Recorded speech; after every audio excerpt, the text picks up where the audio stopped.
A momentous day dawns at the Academy of Extraordinary Abilities, yet one young man remains lost in the world of his cell phone, deep in a game, taunting his opponents to surrender. In this digital realm, he is a force to be reckoned with. This is Nolan Flynn. He continues his frenzied tapping, boasting that with such an overwhelming advantage, victory is an absolute certainty. But reality strikes quite literally as a hand flashes out and connects squarely with his face. Sprawled on the ground, his gaze meets the fiery eyes of Evelyn Wang. Furious, she demands to know what on earth he thinks he's doing. The awakening exam is mere moments away. Shouldn't he be making even the slightest preparation instead of wasting time on games? A confident smile plays on his lips as he asks if blending work and play isn't the perfect combination. After all, he's already 18. At most, he expects to awaken a common 2-star class. Nolan saunters over to Evelyn, a mischievous glint in his eye, reminding her that she awakened a legendary 5-star class at 16. So what's the point of him even trying so hard? She could simply carry him to success. In an instant, her hand is around his collar, and she snarls that there's absolutely no chance of that happening. A wave of panic washes over our hero. He knows her infamous lectures are about to begin. All around them, other exam candidates have started to watch the spectacle. They whisper in awe, recognizing the goddess Evelyn Wang, the star who dominated the last special training exercise. A crowd begins to form, drawn by the presence of a legend who awakened a 5-star class at the tender age of 16. The entire district has been anticipating a prodigy of her caliber for years, but a question hangs in the air, leaving them puzzled. They murmur amongst themselves, wondering about the identity of the slacker standing beside her. Another candidate sneers, identifying him as Nolan Flynn. He's infamous throughout the entire academy as a failure, on the cusp of his 18th birthday, and still tragically unawakened. Losing all patience, Evelyn grabs him firmly by the ear and begins to drag him toward the examination hall entrance. The onlooker's admiration turns to indignation, unable to comprehend why someone of her stature would associate with such a burnout. This reality is known as Blue Star, a world where the rules of a game have bled into the fabric of existence itself. Here, upon reaching the age of 16, every individual is granted the profound opportunity to awaken their own extraordinary abilities, to forge their destinies as adventurers. This was the National Adventurer Awakening Exam of 2025, hosted within the walls of the city's 7th high school. One of the supervisors, a man with a booming voice, captured the attention of the anxious second-year students, announcing that he would now explain the solemn rules of the examination.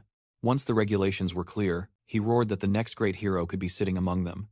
Unimpressed by the man's theatrics, Fang wondered why he needed to create such a spectacle, as this was his 3rd time facing this very same test. The novelty had long worn off. He was no rookie.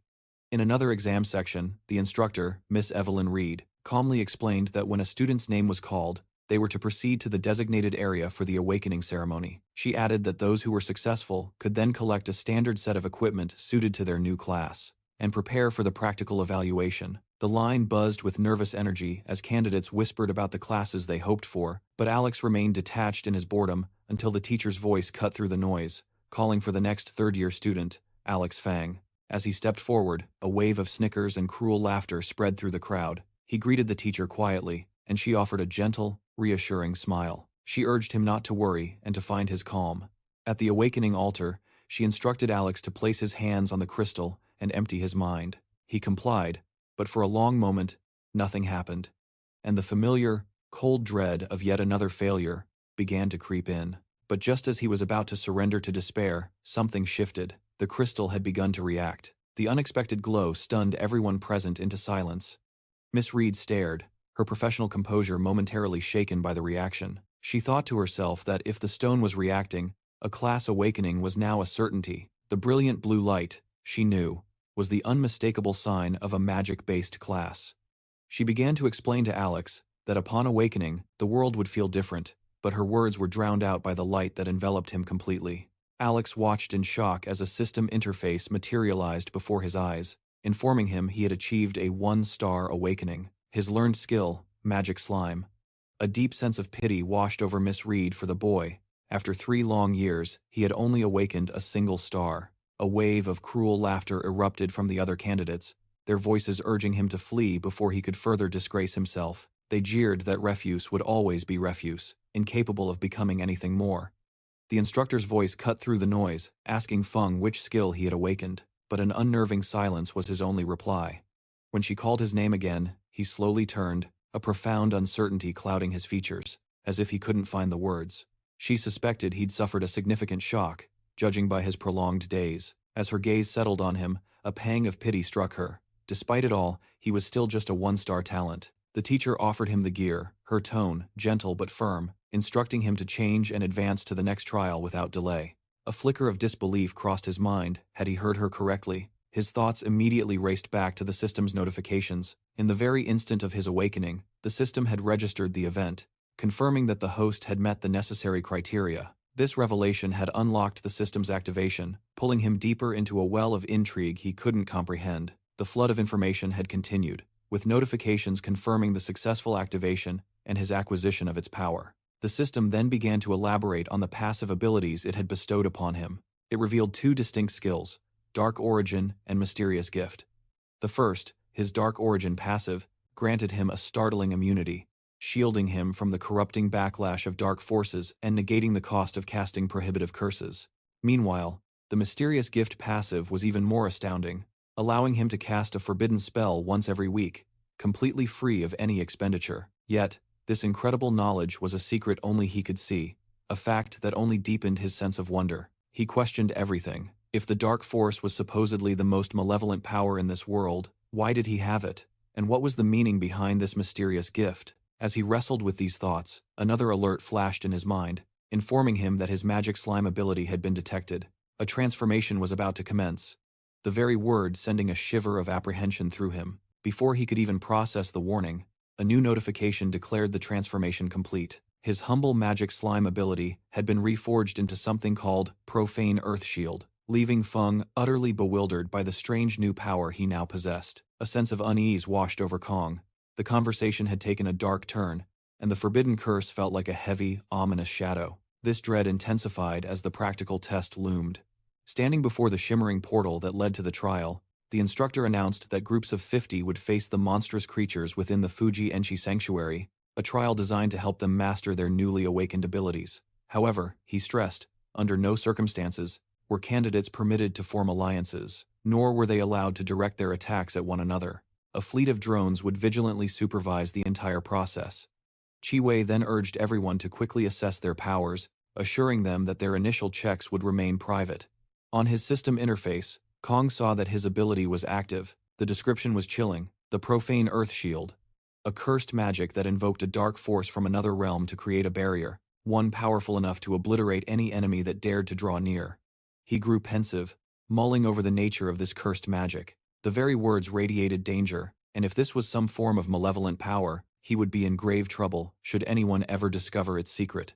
Lost in these unsettling thoughts, he watched as everyone else began to step through the portal, but he remained, intrigued by the cryptic details of his power. He kept pleading with the system for more information, but it offered him nothing but silence, forcing him to finally step through the gateway. Inside the test area, a chaotic battle was already in full swing. A mix of awe and caution gripped Kong as he observed from a distance, seeing that hordes of goblins were continuously swarming the field. He was sharply reminded that the entire arena was under drone surveillance. He could not afford to use his curse recklessly. Yet, he also knew he had no other way to fight, which meant his only strategy was to conceal himself and bide his time.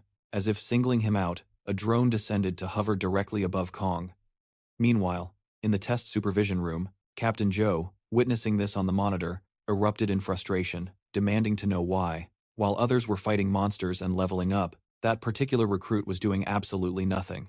Chi Wei, ever the voice of reason, attempted to defuse the situation. The report indicated the candidate's awakening was delayed, and his physical condition was notably poor. Moreover, his only manifested ability is a defensive spell, rendering him completely unsuitable for solo combat. This news only deepened the captain's irritation, who ordered them to pull Leo from the field. He argued there was no point, as a mere one-star prospect had no chance of becoming a true adventurer anyway. Suddenly, a technician monitoring the live feeds from the drones broke the tense silence. He urgently interrupted, imploring the captain to look at his screen. Joe spun around, demanding an explanation. With sweat beading on his forehead, the operator admitted he wasn't entirely sure what had just transpired. It appeared one of the drones had been struck by an unknown force, severing its transmission instantly. Making matters worse, he pointed to the radar, where an alert signaled a massive power fluctuation. The energy spike was far beyond any normal reading recorded within the sanctuary. Captain Joe's voice boomed immediately. He ordered a team to ascertain the cause. At that very moment, at the drone's crash site, a young man was trembling uncontrollably. How can a monster this powerful be inside a training ground? Before him stood a colossal goblin with savage, terrifying claws. The creature roared, its voice echoing through the trees as it rallied its brethren to rise up and break their chains. It commanded them to follow its lead, bellowing that every last one of the human invaders would be buried here. His words whipped the allied goblins into a bloodthirsty frenzy. Amidst the chaos, another drone approached. The goblin leader spotted it instantly and destroyed it with a single, brutal strike. The flaming debris rained down into the forest. A piece of smoldering wreckage landed squarely on Leo's head, making him question why a drone would choose his skull as a target. But his bewilderment turned to cold dread as he saw it. The imposing figure of the vanguard goblin. He was encircled by its minions, their sinister eyes glowing in the gloom. A low, menacing laugh rumbled from the vanguard's chest. Well, it sneered. It seems we've found a little insect hiding here. Without another moment's delay, the leader ordered the attack. Alex watched, perplexed by the sheer number of monsters converging on this one spot. Noting the colossal goblin at the center of the horde, he was undoubtedly their leader. However, the memory of his drones being suddenly obliterated shifted his focus. A grim resolve settled on his face as he realized the truth. This was the perfect opportunity to see if the rumors about this curse were true. A surge of dark confidence washed over him. He raised a hand, and a breathtaking torrent of energy began to pour from his very being. The monsters recoiled in fear, and even the goblin leader's bravado wavered.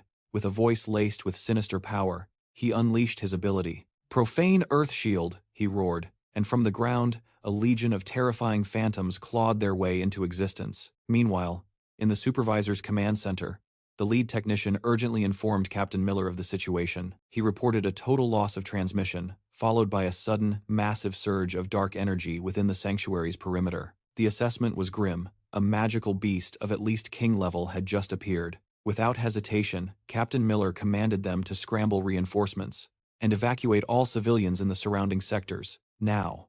The news struck Instructor Evelyn with pure dread. She couldn't fathom it, a king-level beast, an entity capable of wiping an entire city off the map. How could something so catastrophic manifest on the day of the Academy's final exam? Back on the battlefield, the protagonist was at the heart of the storm. The goblin leader could only stare in abject terror as Alex was seemingly devoured by his own spell. An otherworldly dark power swirled around him, his newly summoned creatures moving like shadows as they tore the goblin ranks to shreds. Alex stared at his own hands, a chilling realization dawning on him. So this was the true nature of cursed magic. The slaughter continued unabated, his spectral minions eviscerating the goblins as a stream of system notifications flooded his vision. Each message confirmed the kill of another goblin soldier, rewarding him with a cascade of experience points. A tendril of pure dark energy snaked toward the goblin leader, who was paralyzed by a fear he had never known. He stammered that the raw power of the dark force was beyond belief, wondering how a mere human could have ever come to possess it. As the overwhelming wave of energy surged toward him, a desperate attempt to flee was met with a horrifying realization. His body felt as if it were moving through molasses. But escape was a fleeting dream. The cataclysmic force crashed into him, his screams of terror lost in a desperate, primal plea for it to stay away. In a blinding flash, the energy completely consumed him, and a notification echoed in the void. The vanguard goblin had been utterly obliterated, bestowing a staggering 6,000 experience points upon Fang. In the aftermath, his personal status window materialized before his eyes. It confirmed his class as a mage, and more importantly, declared that the massive influx of battle experience had skyrocketed him from a mere level 1 all the way to level 10.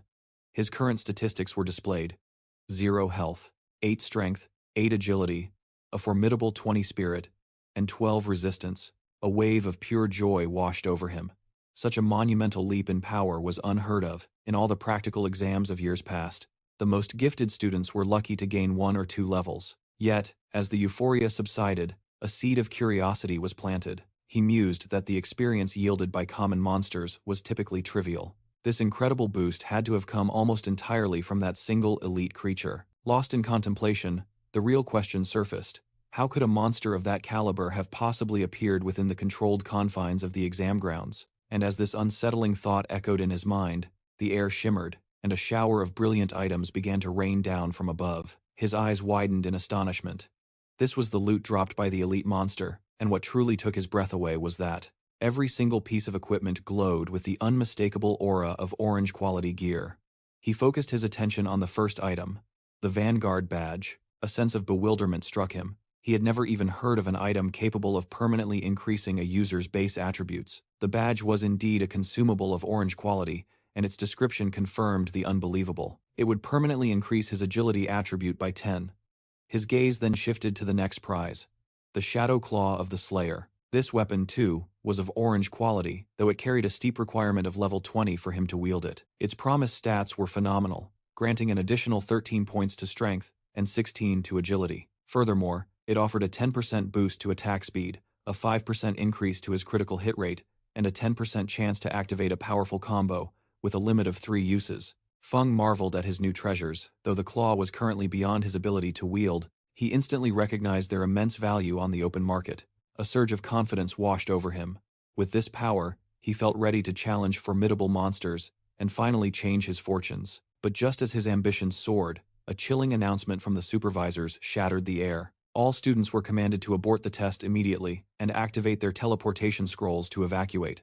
The abrupt order sent a shiver of dread down his spine, instantly turning his triumph into confusion. As his eyes scanned the surroundings with newfound urgency, a horrifying reality set in.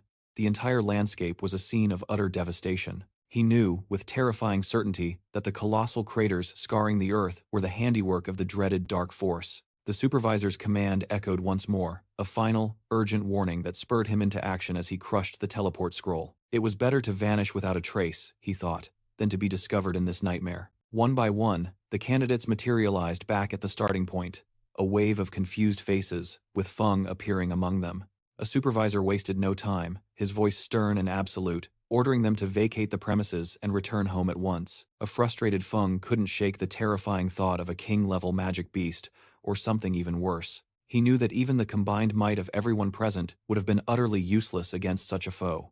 A flicker of hope remained, as he worried, wondering if the reinforcements had managed to arrive in time to contain the threat. However, his expression shifted to one of sheer disbelief, as an impossible report came in.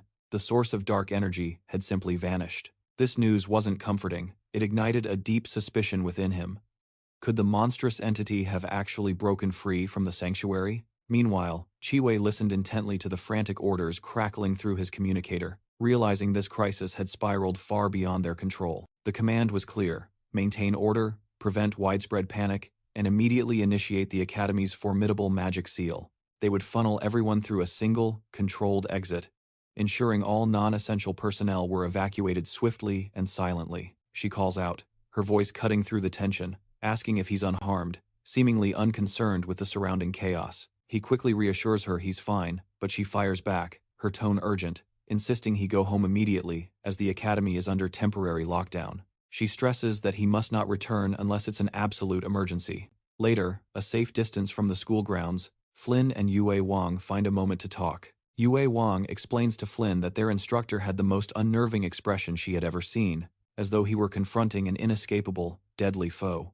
She adds that rumors are already spreading about an unknown energy source being detected. The source, they say, is somewhere inside the Academy, which is why the entire campus has been quarantined. This makes Flynn wonder if it's possible that this mysterious energy is somehow connected to that elite monster he fought. A profound sense of disappointment washes over him. He thinks to himself that at the very moment his powers awakened, the one place he could hone them has been shut down. Yue Wang notices his crestfallen look, her own features softening with concern. Believing the shutdown has deeply affected him, she immediately tries to raise his spirits. She explains that while defensive magic ensures survival, it's a discipline that is nearly impossible to master through solitary training. Starting tomorrow, she declares decisively, "You're joining our team."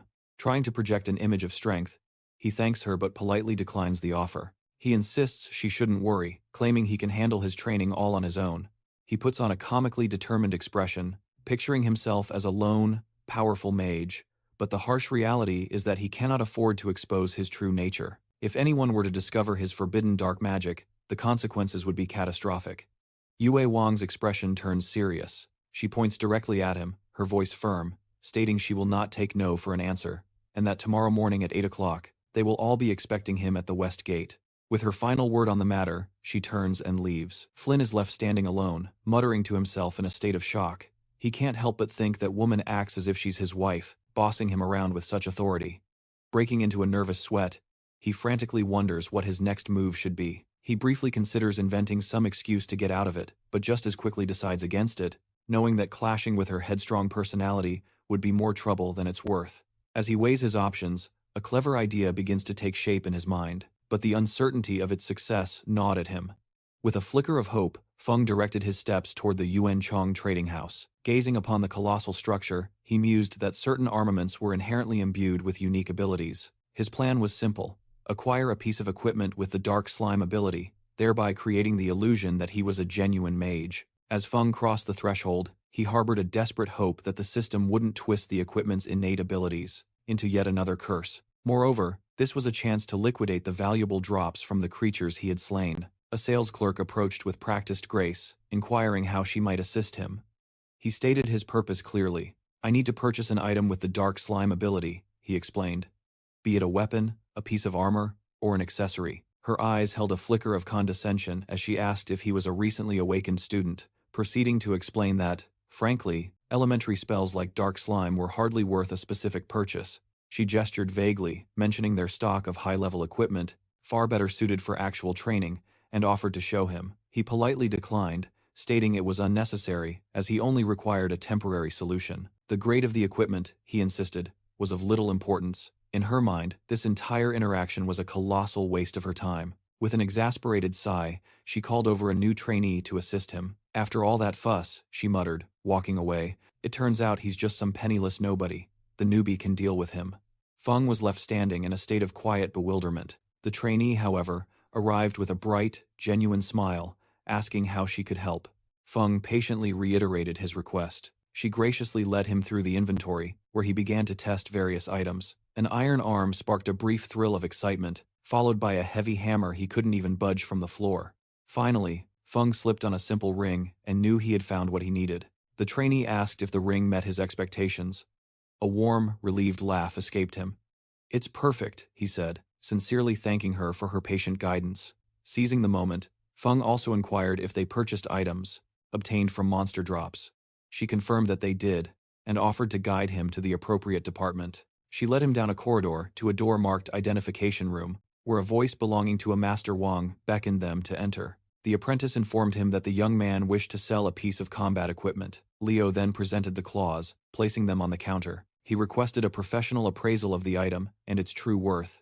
As Mr. Wallace took the weapon, a look of pure astonishment flashed across his face. It was an orange-quality weapon, a masterpiece designed for agility that, miraculously, didn't require a high user level. This made it an ideal artifact for novice adventurers. To add to its rarity, it possessed 3 vacant gem slots, allowing for attribute modifications to suit any combat style, creating a truly personalized weapon. Mr. Wallace, his voice filled with excitement, declared it a superb item, certain that several of his guild's clients would be extremely interested. He then inquired if Leo had a particular price in mind. Pleased with the reaction, the young man simply replied, "The higher, the better." The appraiser invited Leo to have a seat, explaining that he would immediately contact some potential buyers. He then asked Miss Young to look after their guest, to which she confidently replied that he could rest assured. Mr. Wallace then began a call, addressing someone as Mr. Sterling, and asked if he was still in the market for a prime item for his son, Jin. He explained that the perfect piece had just walked through his doors.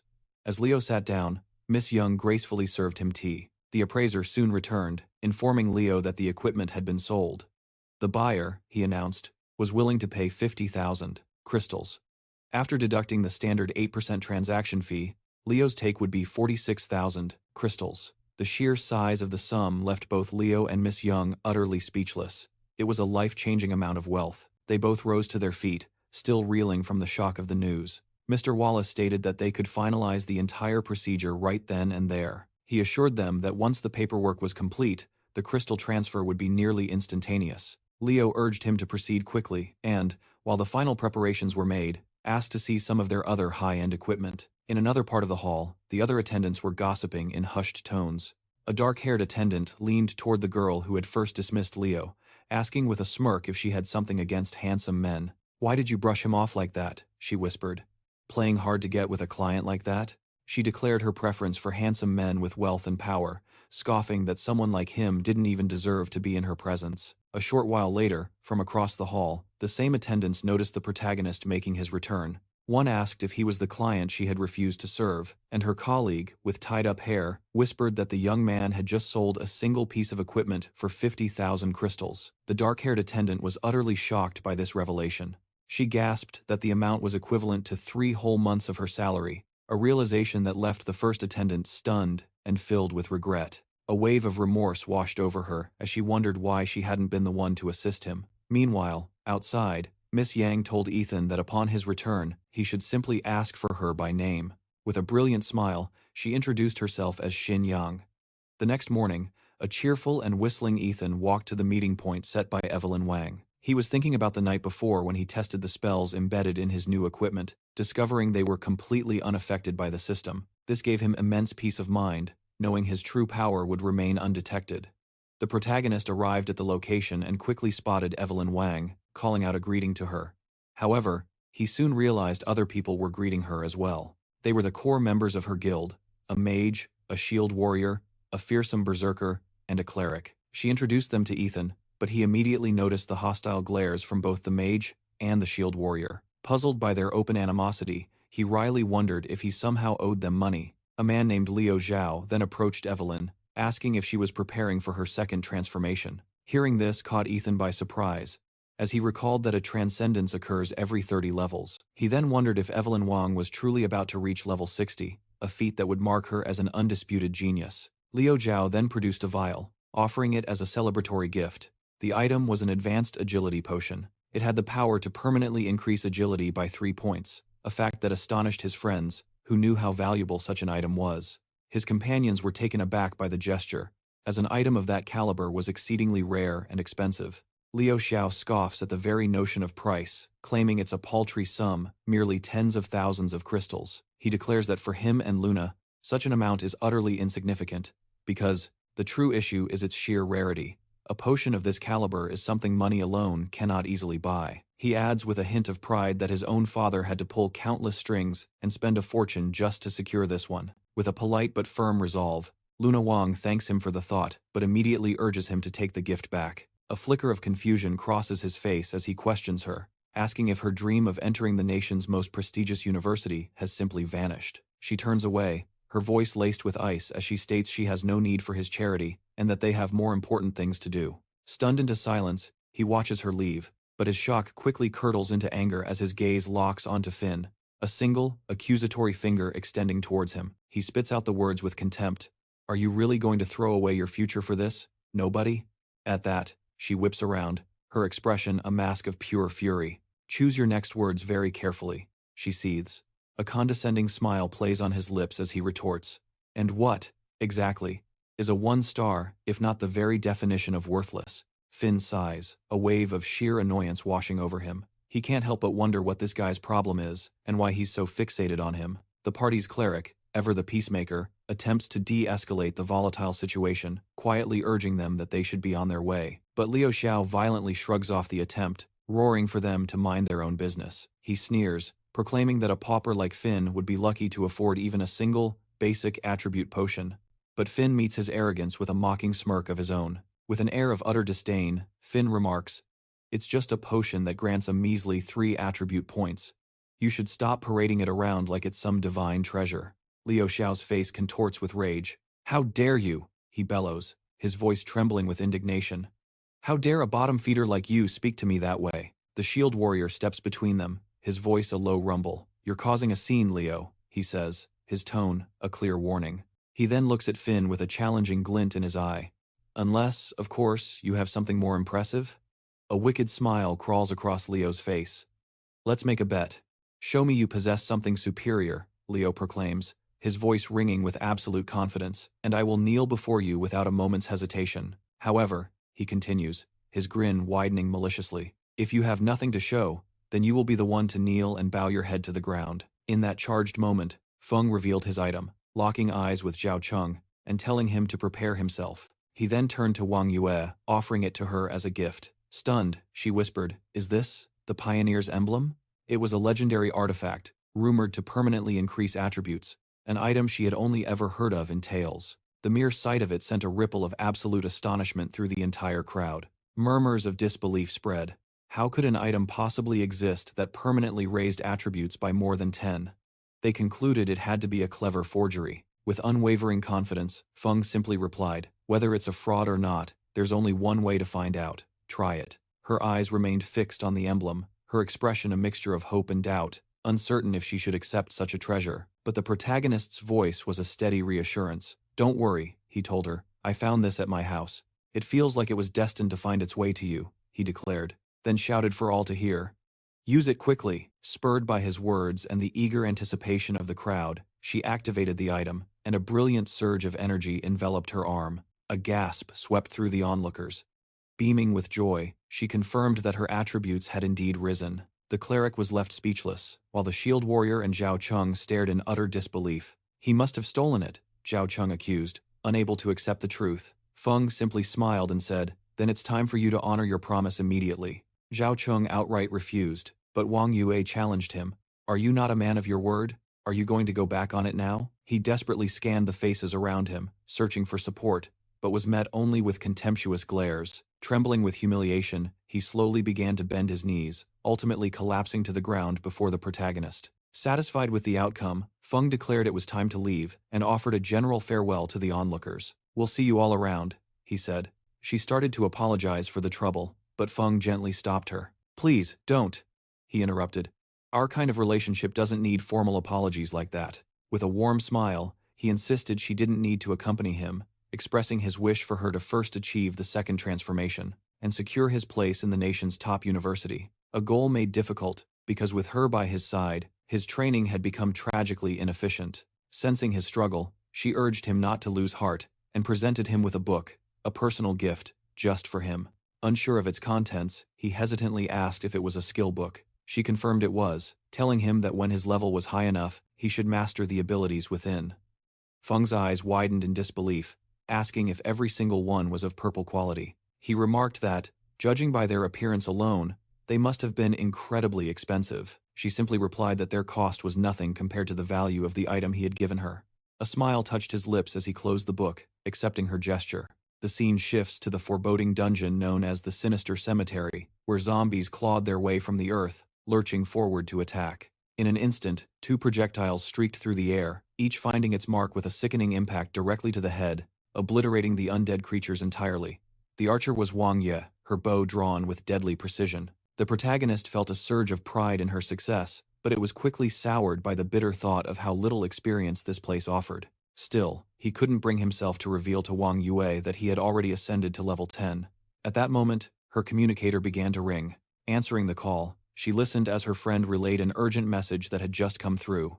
The Great World Boss, the dreaded fallen necromancer, was about to manifest. Her friend stressed that it was an incredibly rare opportunity and pressed to know if Wang Yue was going to join the raid. Xiao Chong, the cleric, overheard the conversation with Wang Yue and immediately insisted that she had to go. After all, how could they possibly hope to defeat the boss without her? He eagerly added that the fallen necromancer was rumored to drop rare equipment for mages, a detail of immense importance to his own ambitions. His companion tried to quiet him, hoping Wang Yue wouldn't overhear such a ridiculous and self-serving plea. Wang Yue paused, her expression thoughtful as she glanced toward Feng, who simply gave her a nod of encouragement to go on without him, reassuring her that everything was perfectly fine.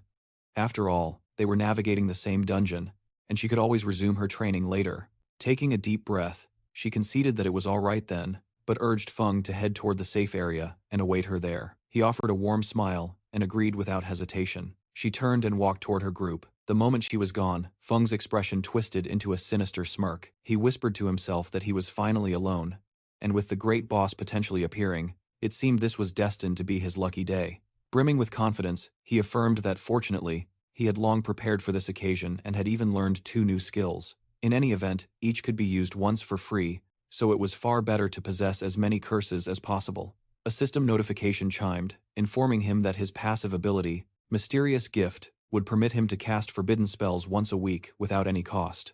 Feng began to stretch his limbs, remarking that at his current level, he was limited to only 3 skill slots, and the skill books Yue had gifted him were unusable until he reached level 15.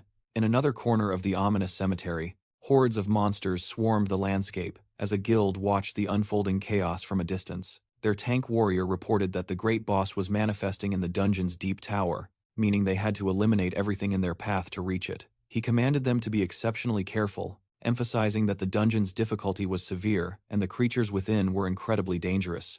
As he spoke, a colossal torrent of flame erupted just in front of them, startling the entire party. A female guild member urged them to move faster because another team of adventurers was already far ahead of them. The tank warrior roared in disbelief, demanding to know how that was possible. Stunned, the mage in their party pointed and said, "That's Wang Yue and Zhao Chong from the Sovereign Lion Guild." Even on the national stage, they were renowned as exceptional new talents, proving they were truly worthy of their legendary reputation. Amidst the chaos of the battlefield, destruction reigns supreme. Leo roars with conviction, his voice cutting through the din. "This boss is mine and mine alone." He scoffs, wondering aloud if these fools truly believe they can even compete with his might. Nearby, Isabella, with her bow drawn taut, unleashes a volley of arrows, obliterating multiple foes in a single, fluid motion, leaving her guildmates utterly speechless. The cleric, in a hushed tone, turned to the berserker. "Have you noticed, Isabella? She's on another level now." The hulking warrior grunted in agreement, his eyes tracking her movements. "I have. Her agility has surged by a full 10 points. Meanwhile, far from the fray, atop the tower of the sinister cemetery, reality itself begins to fracture as a portal materializes. A chilling laugh echoes from within. Julian observes with amusement. It seems this ability is more than a mere high-level magic dampener. It's a gateway. The ability, named Void Path, Cursed Magic, violently tears through the fabric of space, opening a direct passage into the world of shadows. This rift allows for swift travel to a target location and persists for a full hour. As it stabilizes, a malevolent aura bleeds into the air, heralding the arrival of the dungeon's master, the fallen necromancer, which emerges cloaked in a sinister, black energy. Julian greets it with a smirk. "You're late to your own party." Without warning, the necromancer unleashes a devastating blast of dark energy, aiming to annihilate the interloper in one strike. The attack connects, triggering a cataclysmic explosion that rocks the tower to its core. As the dust and debris begin to settle, only a scorched crater remains where the hero supposedly stood. The fallen necromancer, consumed by fury, bellows into the empty chamber. "Insolent adventurer, how dare you face me alone?" But as the creature roars, Julian steps silently from the shimmering portal, appearing directly behind the necromancer. His Void Path ability had granted him the perfect ambush. His gaze, sharp as a blade, locks onto his unsuspecting prey. "I was never one for sharing the spoils," he whispers, the words a chilling promise. Instantly, he activates another of his terrifying skills. He invokes the celestial firestorm, Cursed Magic, a forbidden art that summons a violent, burning rain from the heavens above. The spell is designed for one purpose, to inflict overwhelming damage across a massive area. In an instant, the sky darkens as a torrent of black meteors rains down upon the fallen necromancer, engulfing it in a series of world-shattering explosions. As the dust from the battle slowly settles, Liam emerges from the haze, a look of profound satisfaction etched on his face. The system confirmed his victory, announcing the defeat of several monsters at once, including the fallen necromancer, and rewarding him with a staggering 50,000 experience points. This massive influx of power instantly propelled him to level 30, a milestone that brought a wave of pure elation. His excitement stemmed from a single, monumental fact. He was now eligible to undergo his first-class transformation. With renewed purpose, he began to move through the aftermath, his eyes scanning for the spoils of his hard-won war. He envisioned the generous bounty that awaited him, picturing a treasure trove of gems and jewels ready to be put to use. Even though the recovered skill books were not exclusive to mages, he knew they would fetch a handsome price on the market. The first item he found was a dark stone, a rare material shimmering with latent power. It promised an enhancement of 20% more magic damage and a 20% life drain effect, followed by a necromancer's pendant that offered 15 additional points of strength. The pendant also granted 20 more points to his spirit, bolstered by a formidable 100 points in both mental and curse resistance. It even provided complete immunity to toxins, an ability he could activate up to 3 times. But then, he spotted the most important prize of all. The necromancer's insignia, a unique consumable, presented a difficult choice. It would permanently reduce his life by 3 points. In exchange, however, it offered a permanent boost of 15 points to his spirit. Without a moment of hesitation, Liam consumed the necromancer's insignia, The small sacrifice of life was an acceptable price for such immense power. Just then, the system chimed again, alerting him to a special item. A necromancer's micro-recorder had been detected during the absorption process. This unexpected artifact presented two incredible paths. It could unlock the hidden profession of a necromancer-sorcerer, or it could activate the prerequisite quest for an even greater hidden profession, the god of universal magic. A profound thrill shot through him. He knew hidden professions were exceedingly rare, almost mythical, typically an innate trait one was born with. They were never something one could simply prepare for. The very existence of these micro-recorders felt strange, a deviation from the world's known rules. Could these mysterious artifacts be the key to unlocking such legendary power? A surge of unbridled ambition washed over him as he roared a declaration of his new destiny. I will become a god of universal magic. But in a slip of control, he once again unleashes his celestial firestorm, causing a volley of black meteors to plummet from the sky. The fiery rain cascaded across the entire battlefield, even reaching the area where Wang Yue's guild was desperately fighting. A wave of panic swept through the soldiers, their minds racing as they wondered what kind of cataclysm this was, and from where such terrifying power originated. The command echoed instantly, halt the advance and retreat immediately. Xiao Cheng seethed with frustration, his sights set on slaying the boss, but Yue's sharp voice cut through his anger, asking if he wanted to lead everyone to their doom. Faced with such a perilous and chaotic scene, a cold sweat beaded on his forehead as he realized the situation had spiraled completely out of control. She quickly retrieved her phone, her fingers flying to send Fang an urgent message, imploring him to withdraw, explaining that a more pressing matter had emerged.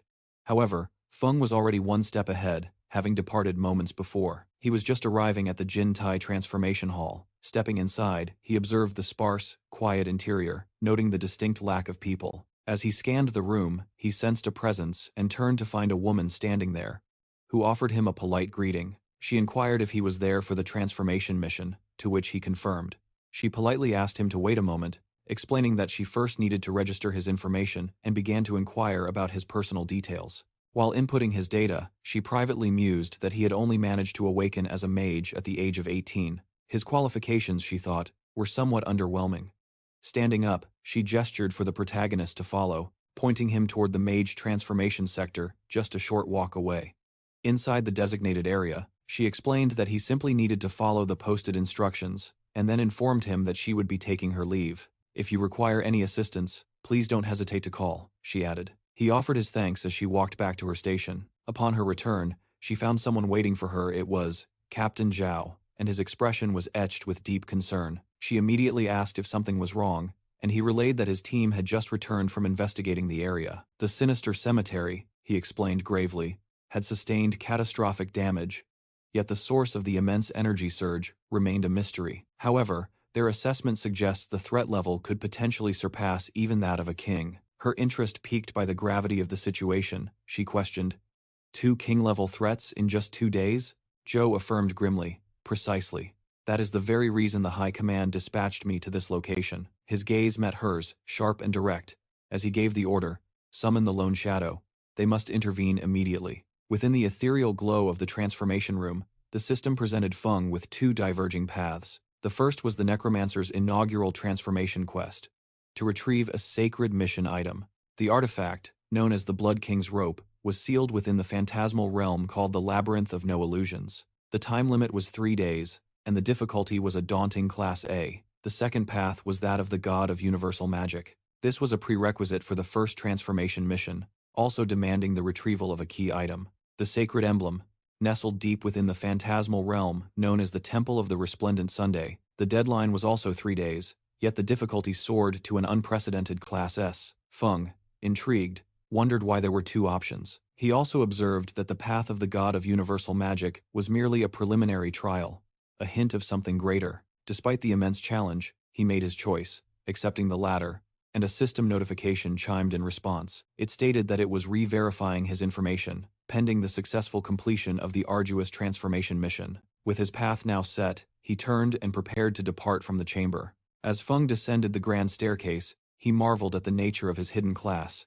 Even Class S missions were now accessible to him. Fortunately, he mused, the deadline was a generous 3 days. He then bid farewell to the young woman at the desk. He offered his goodbyes, but an unsettling feeling washed over him. This was not the same attendant who had assisted him moments before. Meanwhile, back at the foreboding tower of the sinister cemetery, a shadowy figure was intently analyzing the palpable dark energy. A man standing nearby watched in utter amazement, whispering that it was the first time he had ever witnessed a member of the Lone Shadow in person, and notes that even their uniforms are unlike anything he's ever seen. Captain Joe cuts him off, demanding his silence. He explains that the very existence of this organization is a closely guarded secret, and begins to reveal that the members of the Lone Shadow possess a hidden military class, granting them the ability to wield dark energy in the heat of battle, a power reserved exclusively for the most critical missions. This operative is Jing, the same woman, who guided our protagonist toward his transformation mission, but now, she senses something deeply unsettling in the air. She remarks that the dark power is immense. Even though it has largely faded, its residual energy is still potent enough to affect her. Jing informs the two men that they've discovered no tangible leads. It appears the perpetrator simply vanishes after unleashing their devastation, making it utterly impossible to discern their true purpose. Troubled by this revelation, Captain Joe mentions that there have been a surge of reports concerning anomalies in other classified zones recently, hinting that a far greater crisis may be unfolding.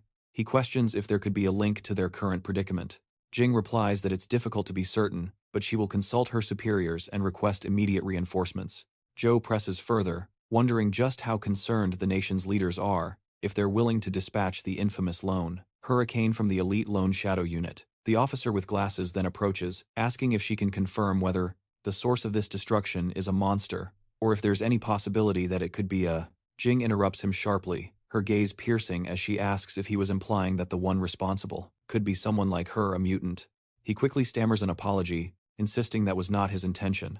She explains that the level of hostile energy at this location has already soared past the King-tier classification. Attempting to channel such a massive transverse torrent of dark power is something no mere human body could ever hope to withstand. Hearing this grim assessment, the officer bows his head in concern, and inquires if an unnaturally strong monster lurks within Chenglai, one with the potential to unleash a catastrophe at any given moment.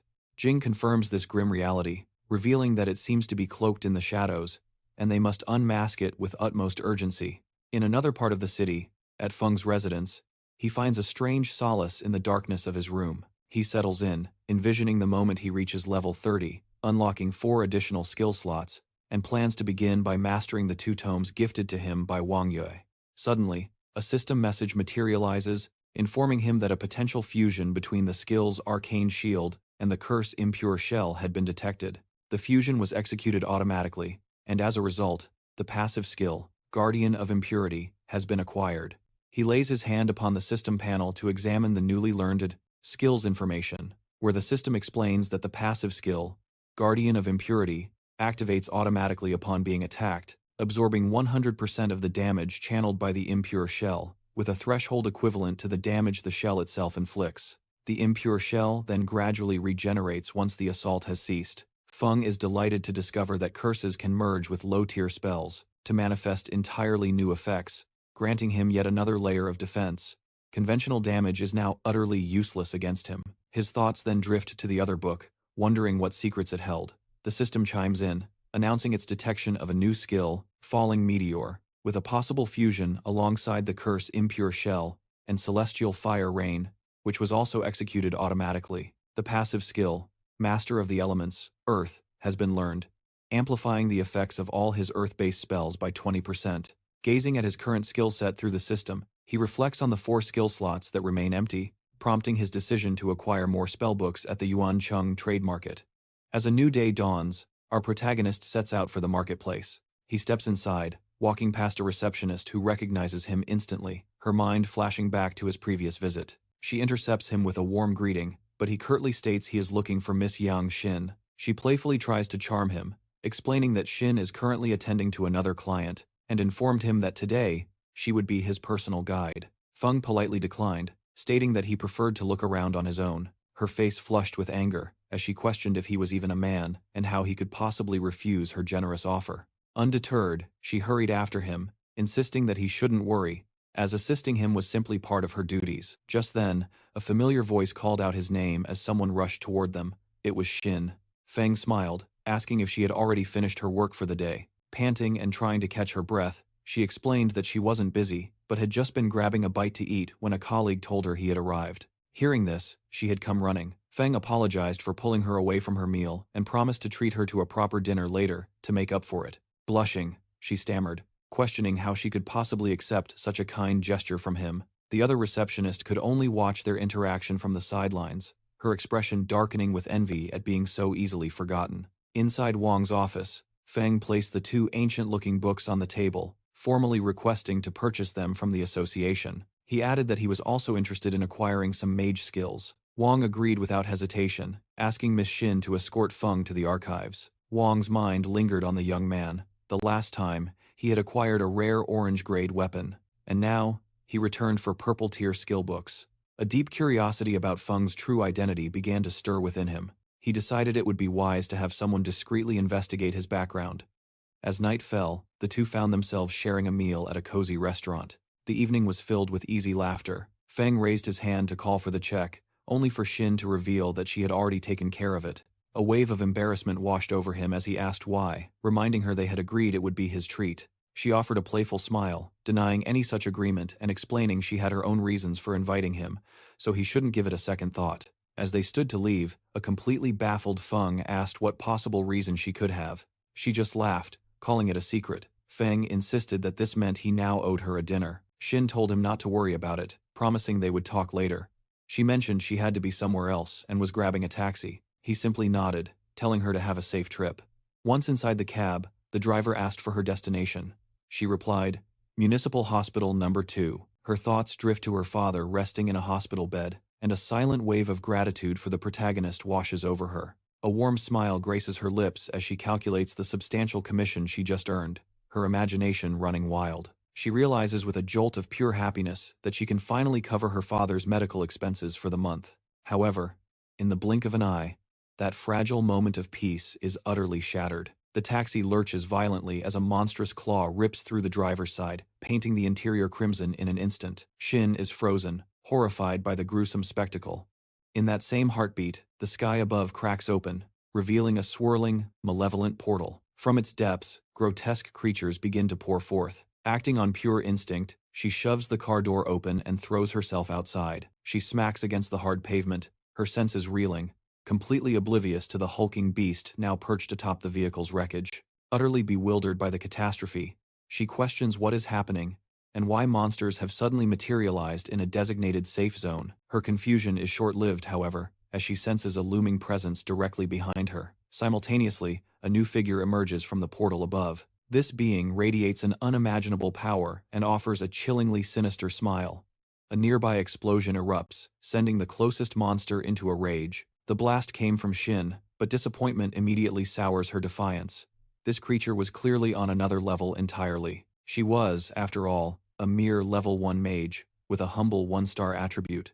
Wasting no time, the enraged monster charges at her. It was poised to deliver the final blow, but in a flash of steel, Joe arrives at the last possible second, cleanly separating the monster's head from its body. He urgently asks if she is harmed, and tells her that if she can still walk, she must find a secure place to conceal herself. She confirms that she is fine and will immediately seek shelter. Joe's attention then turns to the devastated surroundings. He scans the area and wonders aloud if everything has been corrupted, explaining that the secret realm has started to merge with their reality. He had never witnessed such a rapid and severe dimensional decay before. His gaze drifts down to the monster's severed head. He considers that these creatures are not something an ordinary person possessing only a single star could ever hope to confront. This triggers a memory of the warning from the man in glasses, the one about an unbelievably powerful creature lurking in the shadows, a lurking destruction, hidden within that very domain.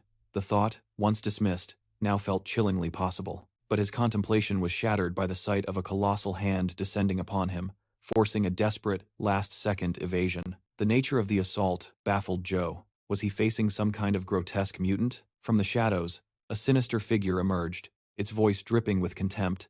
"I am no mere refuse of that sort. I am a guardian of the abyss," it declared, the Spring Observer. The name echoed in Joe's mind, a title both foreign and deeply unsettling. He had never encountered such a being, but he knew that unraveling this mystery would have to wait for now. Survival was the only priority. Without another moment's hesitation, he lunged toward the observer. His sword sliced through the air, only to be met by a punch of impossible force that sent Captain Joe hurtling backward through the darkness. A chilling realization washed over him. This was a fight he might not survive. He could feel it now. The creature's strength was immense, easily matching that of a third-level master, if not greater. The observer merely touched a single finger to the ground, and a torrent of corrupting energy began to bleed from the earth. A twisted smile spread across its face as it declared this desolate land its personal sanctuary. It sneered, proclaiming that a frail creature like Joe was utterly unworthy of being considered a true adversary. It closed the distance in a flash, delivering a devastating blow that erupted in a crimson spray. The impact sent Joe's battered form flying.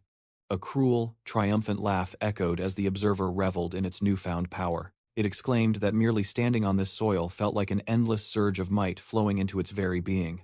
However, its celebration was cut short. A voice, cold and sharp, emanated from its amulet, chastising it as nothing more than an insignificant mortal. The voice warned it not to drown in its own vanity, and the observer's arrogance vanished, replaced by a swift and fearful apology. A tear in reality split the air above, and from it, a commanding voice declared that its true strength was born from weakness. Without that fragile core, the voice warned, it would be reduced to nothing but filth groveling in the dust. The chilling words strike him with the force of a physical blow, rooting him to the spot just as it did his comrades. A deep, paralyzing shock takes hold, as a formless horror begins to claw its way from the shimmering dimensional rift. The shape solidifies, coalescing into a sinister entity whose mere presence forces the observer to his knees in abject terror. He trembles uncontrollably as the entity's voice echoes in his soul with a chilling command, "Prove you still possess some value." The order is monstrously clear.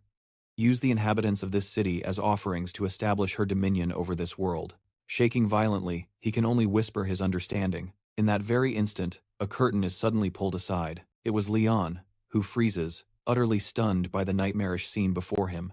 His eyes dart around, absorbing the clear evidence of a brutal struggle. A grotesque creature looms ahead, and he can scarcely believe it. He had only stepped away for a moment to use the restroom, and in that brief time, this hellscape had erupted. The monster swivels, its gaze locking onto Leon, and then it lunges with savage intent. Cracks spiderweb across the floor, as Leon instinctively unleashes his new magic, summoning walls of jagged stone thorns. The barrier slams squarely into the charging beast. He feels a surge of relief. Thankfully, his expensive investment was paying off. He had poured a small fortune into that weapon, specifically for its rare, purple-tier skill enhancement. It was designed to perfectly amplify his unique brand of earth magic. Pushing open a door, his eyes fall upon the observer, dragging the limp form of Captain Miles. The entire room felt tainted, corrupted by an unholy presence. With a sinister grin, the observer carelessly drops Miles to the floor in a spreading pool of blood. Just a moment, the observer sneers, his voice dripping with malice. There's still one little worm left to crush. With that, he launches himself directly at Leon with unrestrained fury. Leon, still trying to process the horror, can only wonder what this thing is. A hand seizes him, but the contact feels bizarrely unnatural. As the observer stares at Leon, he realizes the young man is completely shrouded in a potent aura of dark magic. The sight is utterly baffling, impossible. How could this mere boy have possibly withstood his full-force assault? The otherworldly entity possessing him becomes intensely fascinated by this powerful shadow energy, its gaze fixed on the young protagonist.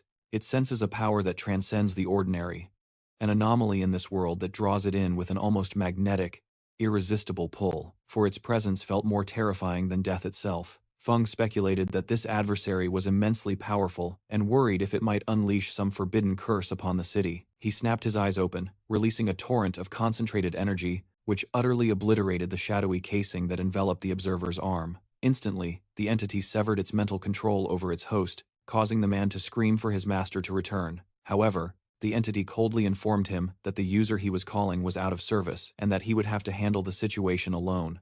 The being began to withdraw towards the portal, where a host of other creatures eagerly awaited its return at the gateway, pulling the ethereal doors shut until the portal finally sealed itself from the world. The observer cried out that his strength and power were abandoning him. Fang watched this decay with a grim and knowing look, and a chilling theory began to form in his mind. The mutants were those who had awakened the hidden shadow class. These individuals are capable of harnessing the power of darkness, granting them strength far beyond normal classes of the equivalent level. But this power comes at a terrible price. The moment they lose the protection of the shadows, they descend into utter madness. Seeing that the observer was on the verge of losing his sanity, Fang summoned his stone thorn ability, bringing the man's torment to a swift and definitive end, muttering to himself that these foes were incredibly difficult to handle. Exhausted, he took a deep, shuddering breath, reflecting on his luck.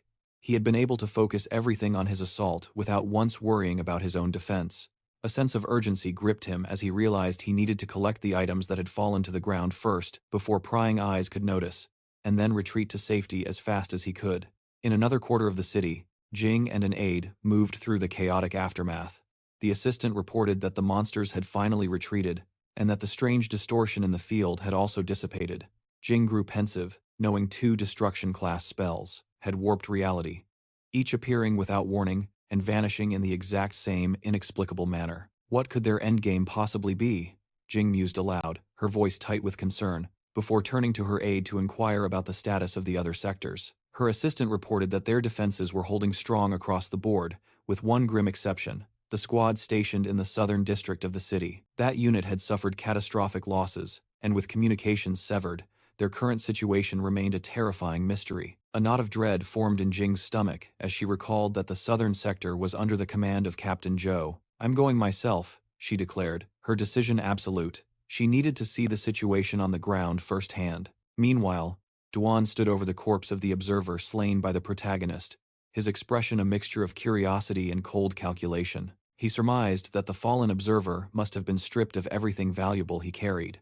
Just then, Jing stormed onto the scene. "Hold your positions," she commanded, her voice ringing with authority. "Identify yourselves, now." Duan calmly presented his credentials. "There is no need for alarm," he stated smoothly. "I am a member of the organization known as Illusion Beyond the Clouds." Jing's eyes narrowed slightly. "Illusion Beyond the Clouds?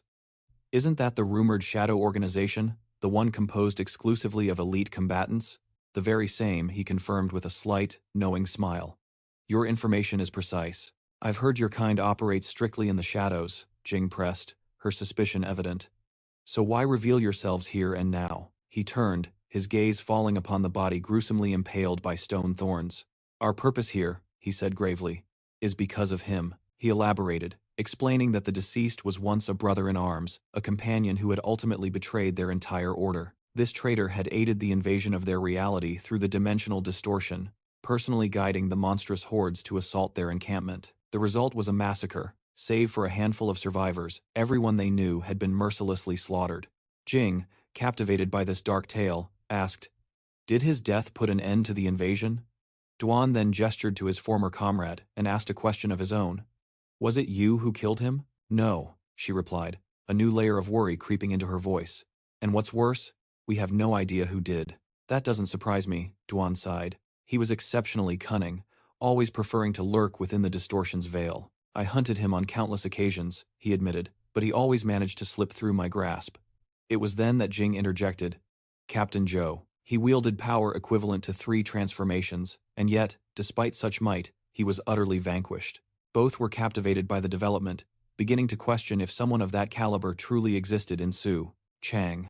As Jing noticed Duan preparing to leave, she inquired about his destination. He revealed he was heading to Feng's residence to investigate something. He was visibly elated, for among the items the observer left behind were 2 pieces of legendary orange armor from the fighter class. The first was the Yang Wei Eternal Radiance chestplate, a formidable item requiring level 120 to be equipped. The second was the Yang Wei Eternal Radiance pants, which also mandated a user of at least level 120. Feng found it strange that he never saw the observer use this gear, which likely meant he lacked the required level. Had he possessed it, our hero's only path to victory would have been through the use of forbidden techniques.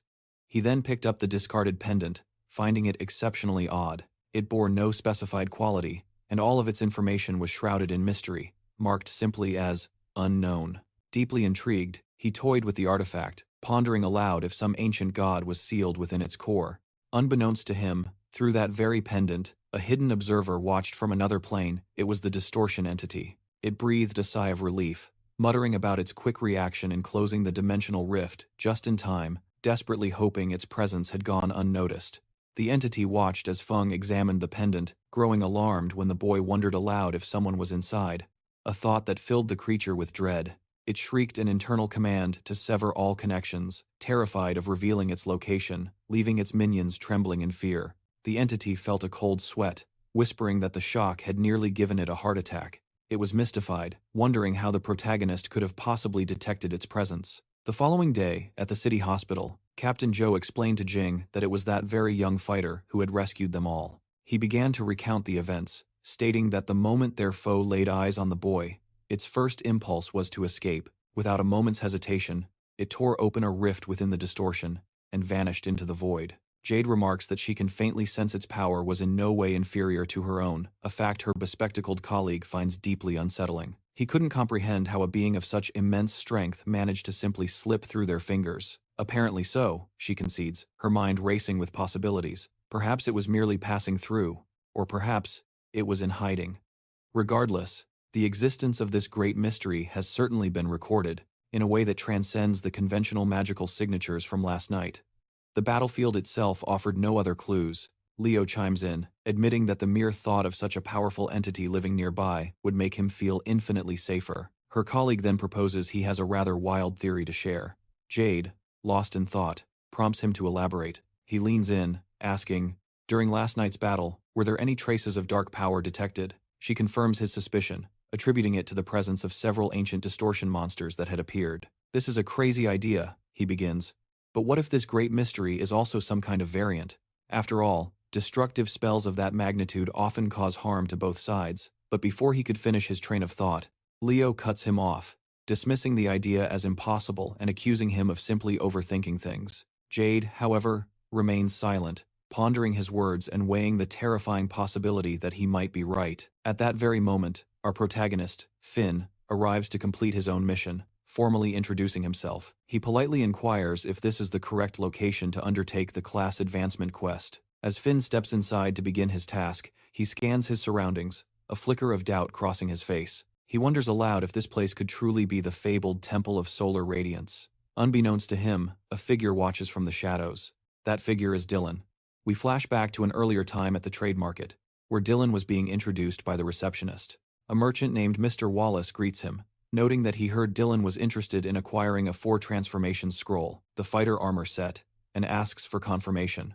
The receptionist, momentarily distracted, can only think about how strikingly handsome this man is, and his powerful aura suggested a high level. She mused that being with someone like him would secure her future completely. Wang, with a professional smile, remarks on a stroke of incredible luck an established client had just recently called. This client was preparing to sell a rare 4-star fighter armor set, though he currently possessed only 2 of its components, a chest plate and greaves.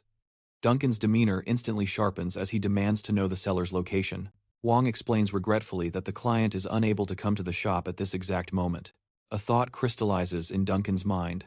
The equipment, the information, it all corresponds perfectly with what he has been desperately seeking. While nothing was certain, the probability was astronomically high. This had to be his master's long-lost legacy. He presses Wang for the client's whereabouts, offering a handsome sum for the information, no questions asked. Wang is caught completely off guard, a wave of apprehension washing over him as he considers the precariousness of the situation. His mind races, trying to process the unbelievable coincidence.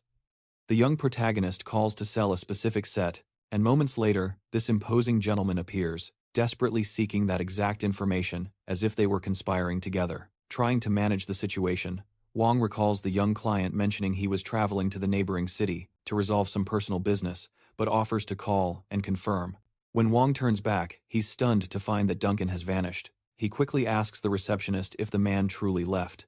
She confirms, a little bewildered, saying she had personally escorted him to the door. Noticing Wang's troubled expression, she asks if something is wrong. He hesitates before confiding in her. He explains that earlier, he had done a background check on their young client. His parents were merely 2-star commoners, but they tragically disappeared in an accident when the boy was young. Ever since that day, he's been alone, a student at City School 7, who only awakened his powers at 18, and even then, as a common 1-star class. The receptionist is taken aback by this revelation. From the rare armor he possessed, she had imagined someone far more impressive. But from all outward appearances, he's just an ordinary boy, Wang explained, a hint of dismissal in his tone. I always found him suspicious, with that perpetually unkempt look. Now, his entire charade is about to be exposed. She leaned in, her voice a conspiratorial whisper. But where did he get those items for his shop? I can't imagine that a mere one-star class mage could ever acquire such treasures. That, Wang stated, is the very heart of the problem. Even with his supposed friendship with the Wang Consortium's daughter, the organization itself offered him minimal support. Lost in thought, her mind conjured an image of Duan, his expression unyieldingly serious. A chilling question formed on her lips. Could Feng have stolen that set? A bead of cold sweat trickled down Wang's temple. Stolen? I doubt it. But it was almost certainly not obtained through legitimate means. This time, however, he has provoked a power far beyond his reckoning. Her imagination ran wild, picturing Duan completely overwhelming the protagonist.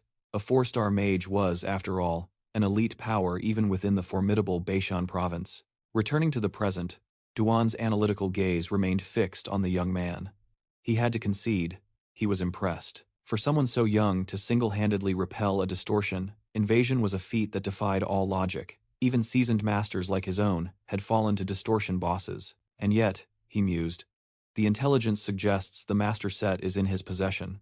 If it isn't him directly, then a formidable figure is pulling the strings from the shadows. In either scenario, utmost caution is required. Finally, Feng arrived at the grand temple of solar radiance, his eyes taking in every detail of the scene unfolding before him. Duan watched intently as the protagonist's power began to surge, anticipating the transformation of his attire. He knew that the nature of the garments themselves could provide a crucial clue, a rough blueprint of his true capabilities. The transformation completed, a flash of indignation crossed Duan's face. They were nothing more than ordinary clothes. He looked less like a warrior and more like a fresh-faced academy graduate. A new theory surfaced. Could it be a deliberate disguise? He reasoned that, considering the protagonist's age, the appearance of a novice was the perfect camouflage, guaranteed to attract no unwanted attention. It was the ideal way to melt into the crowd, to become a ghost, if hiding was the protagonist's true intention. But to avoid tipping his hand, Liu resolves to maintain a cautious distance. As a precaution, he employs a mental tracking skill, subtly marking the target within his own consciousness. Remaining undetected and observing Feng, Liu decides to maintain his ordinary appearance. As Liu scans the environment and tracks the protagonist's path, he concludes that the monsters in this area pose little real threat. He is left wondering what could possibly bring Feng to such a place. Upon stepping inside the castle, an unexpected movement catches Feng's eye. A monster lunges to attack, instantly firing a concentrated blast of energy directly at the protagonist. However, Feng's passive ability triggers an automatic defense, neutralizing the threat effortlessly. He doesn't even take his hand from his pocket, a display of casual power that leaves Liu utterly astonished. A mix of frustration and awe rises in Liu as he wonders what kind of ability it is, questioning if it could be an absolute, unbreakable defense. He then notices the monsters actively parting ways for Feng as he strolls by, forcing Liu to wonder if the man is even human. Feng halts before a colossal statue, and Liu watches, intrigued, speculating if Feng intends to challenge the dungeon's boss all by himself. But the scene that unfolds is beyond bizarre. The stone statue itself begins to bead with nervous sweat under Feng's gaze, despite the hall being empty. Liu, utterly baffled by the strange display, cannot comprehend why the formidable statue remains immobile. Concluding the statue is not part of his mission, the protagonist simply walks around it and continues deeper into the structure. He stops before a vast hall, sensing this is his destination. In that moment, the mission's boss materializes, hovering in the air before him. Feng calmly observes the creature, but as the six-winged seraph uses a skill to assess him, it immediately turns and flees in terror. Feng watches the boss disappear into the distance, completely puzzled by its bizarre and sudden retreat. Liu, paralyzed with shock, wonders if that was the hidden boss and how Feng could have known. Just then, a system notification clarifies the mission. The quest, Almighty Magic of the First Class Change, required him to enter the Temple of Solar Light and retrieve the designated item. The objective, acquire the sacred emblem and defeat the temple's hidden boss, the six-winged seraph. Feng silently processes the system's new information, but his expression swiftly changes, reflecting on the absurdity of an S-level mission. Who could possibly handle such a task during their initial class change? Meanwhile, the hidden boss is fleeing in sheer terror from the protagonist. He laments the terrible situation, finding it unbelievable that he must flee even within his own domain. The sky crackles with tension, filled with lightning and thunder, as the boss continues its desperate, high-speed retreat from Feng. But without a moment's hesitation, Feng raises his hand, invoking his lightning strike ability. He summons a sinister, giant eye in the heavens, calling forth a colossal lightning storm. A celestial calamity is unleashed. The divine lightning surges downward, aimed directly at the six-winged seraphim. The being is obliterated instantly, denied even a moment to react, consumed by the attack's immense destructive power. The devastation was absolute. Not only was the boss eliminated, but a large section of the temple was also reduced to rubble. Duan stands in stunned disbelief, unable to process what he has just witnessed while observing the catastrophic aftermath. He confesses that he has never seen such a destructive spell, admitting that this man's strength is certainly far beyond that of his own master. He begins to wonder if Feng could be one of the 8 legendary, transformed ones. Amidst the settling dust, Feng's face is a mask of frustration. He thinks to himself that until he completes his first transformation, he's unable to level up, losing a massive amount of experience in the process. Looking at the item in his hand, he concedes that at least he acquired the emblem and can now return to complete the mission. The artifact is the Sacred Emblem, a consumable of legendary quality. It grants a permanent increase of 8 spirit attribute points and a permanent 100% bonus to all recovery effects. Feng takes out his scroll to teleport, but Duan suddenly runs toward him, pleading for him to wait a moment. Feng turns, a flicker of concern in his eyes, wondering if the man had seen more than he should have. Duan halts immediately, intimidated, questioning why the protagonist's expression suddenly turned so intensely serious. Fearing the chilling aura emanating from Feng, he pleaded with him to remain calm, promising a full explanation. But in that exact instant, a piercing alarm shattered the air, and both of them snapped to attention, their minds racing with concern. Feng raised a hand, signaling for them to exit first, his voice low and steady. "We can discuss this further outside," Duan quickly agreed. Once they were clear, the protagonist's sharp gaze fell on him. "Were you following me this entire time?" Duan hastily apologized, swearing he had no ill intentions, and only sought to confirm something with his own eyes. He confessed that Feng's youthful appearance was deceiving. Doubting his own senses, Duan began to explain that while his master was incredibly powerful, he had sacrificed his own life to temporarily seal the Great Distortion, a noble act tragically undermined when a traitor managed to escape. For years, that betrayer has been feeding the seal with human sacrifices, tirelessly working to undo it. Duan's pursuit had been long and frustratingly fruitless. Feng's mind drifted to that entity, realizing with a start that it had achieved the 4th transformation. It was a chilling thought. Had the creature not revealed itself, Feng would have remained completely oblivious to its presence. But ultimately, his own level is still dangerously low, and if this continues, he knows it is only a matter of time before his true nature is discovered. Watching the protagonist's grim expression darken, a nervous sweat broke out on Duan's brow, a terrifying thought crossing his mind. Was Feng's silence a prelude to ending his life? A moment later, Duan expressed his profound gratitude, thanking Feng for avenging his master, and making it clear he owed him a great debt. He declared that if Feng ever required his assistance in the future, he need only call his name. The protagonist, however, remained deep in thought, sizing up the man before him. This man was not weak by any means, and more importantly, he was a solitary warrior. If he could cultivate a strong alliance with him, it could prove to be an invaluable asset down the line. Feng then made a simple request. Do not speak to anyone about what transpired on this mission. He preferred to keep a low profile. Duan gave his solemn promise, assuring him the secret would remain safe. Nevertheless, his mind couldn't help but replay the events, still in awe of the mysterious figure's incredible mastery over darkness magic, one that spared the innocent. Furthermore, he single-handedly thwarted the invasion of the restricted zone, effectively saving the entire city. A man of such immense power and careful restraint, regardless of his motives, had certainly earned his deepest respect. Observing our hero, he mused, that his stay in the city of Sucheng might need to be extended. Just then, Feng's phone shattered the silence. Answering the call, he heard the voice of Professor Qi on the other end, inquiring about his whereabouts. Feng explained that he was just outside the city but was on his way back, asking if she required his assistance with something. She confirmed there were a few matters she wished to discuss upon his return, suggesting they could speak later. Feng was left wondering about the sudden and cryptic nature of her call. While Jing questioned why the professor ended the conversation so abruptly, Professor Qi, however, assured her that judging by the sound of his voice, everything was all right, and he was already returning. She elaborated that a student who had awakened only a few days prior had suddenly achieved his first transformation. She noted that if not for her own coincidental investigation, this incredible leap in power might have gone completely unnoticed. The professor vouched for our protagonist, describing him as a good, diligent person, and expressing her firm belief that he was not a malicious individual. But Jing clarified her position, stating that she never implied he was evil. Rather, certain ambiguities surrounding him demanded clarification. Her expression hardened as she recalled a recent assembly of her superiors, a gathering of immense authority. One of the officials had declared that based on the preliminary intelligence, their investigation would proceed, with the intent of capturing the full attention of the higher echelons. The old man leading the meeting, his face a mask of gravitas, then asked if there were any further reports. Ning hesitated for a heartbeat, before deciding to pose a critical question.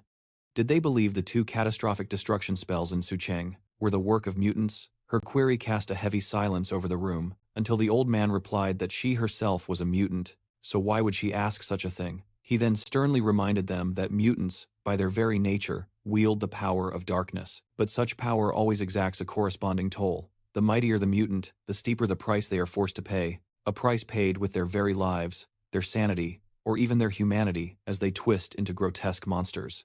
While this is a known risk for their kind, a single moment of carelessness can seal a mutant's horrifying fate. The very notion of a mutant powerful enough to be a king is deemed impossible.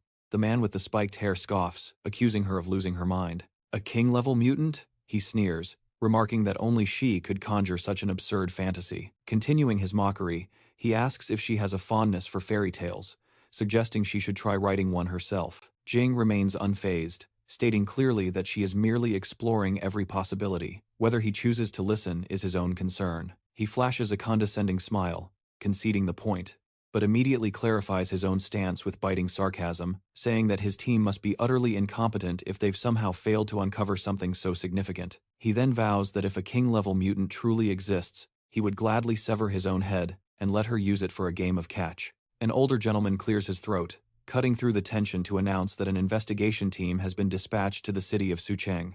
He expresses his hope for their full cooperation, adding that the investigation team is authorized to provide assistance wherever necessary. He then delivers the next piece of news, making it clear that the request for reinforcements from the Lone Shadow has been denied. A flash of fury crosses Jing's face as she demands to know if they don't trust her judgment, but he quickly reassures her that it has nothing to do with trust, simply urging her to exercise a little more patience. Back in the present, Jing stretches wearily, the tense memory of that meeting still fresh in her mind. Her reflection is shattered as her assistant bursts through the door, breathless with urgent news about the Temple of Solar Light in Longbow. The assistant explains frantically that the temple has been struck by powerful destruction spells, with multiple injuries already reported. A look of dread crosses Chi-Wei's face.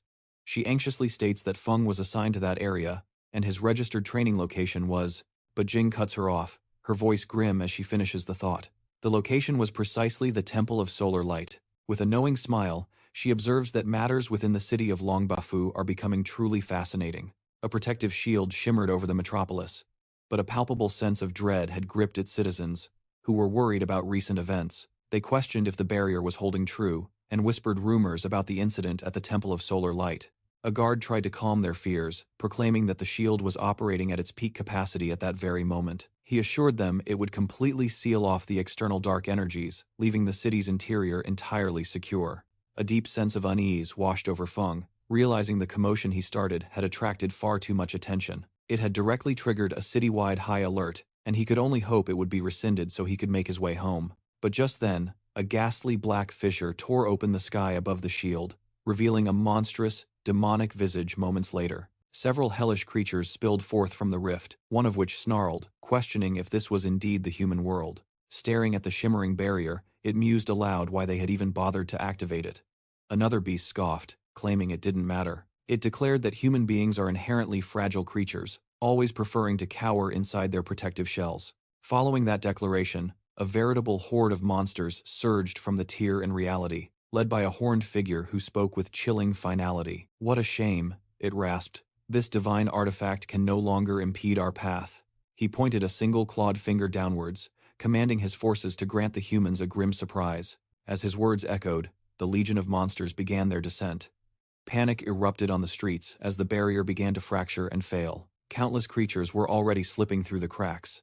The guard, gazing upwards, could not comprehend the nightmare unfolding before him. A fellow soldier, drenched in a cold sweat, stammered in terror, asking how the monsters had managed to shatter their defenses so quickly. The crowd devolved into a stampede of pure panic, while in stark contrast, Duan fluidly assumed a battle-ready stance. The sudden shift stunned Feng. Duan gravely informed him that this was likely another high-level demonic invasion targeting the kingdom. Fang stared in disbelief, the weight of those words crashing down on him. "Is this like the attack on Suicheng City last night?" he asked, his voice strained. Duan met his gaze, posing a critical question. "Should we step in?" He turned to Duan, his voice tight with desperation, searching for a solution. Duan considered the question, a curious thought crossing his mind. He knew he could resolve this chaos with ease, so why was he being asked for a plan? A realization dawned on him, perhaps this was a test.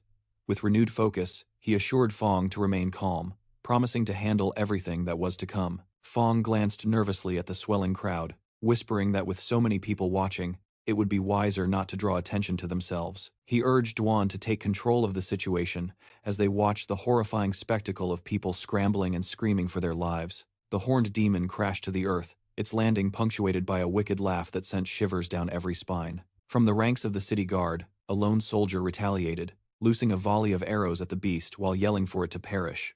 With contemptuous ease, the monster batted the arrows aside, as if they were mere insects.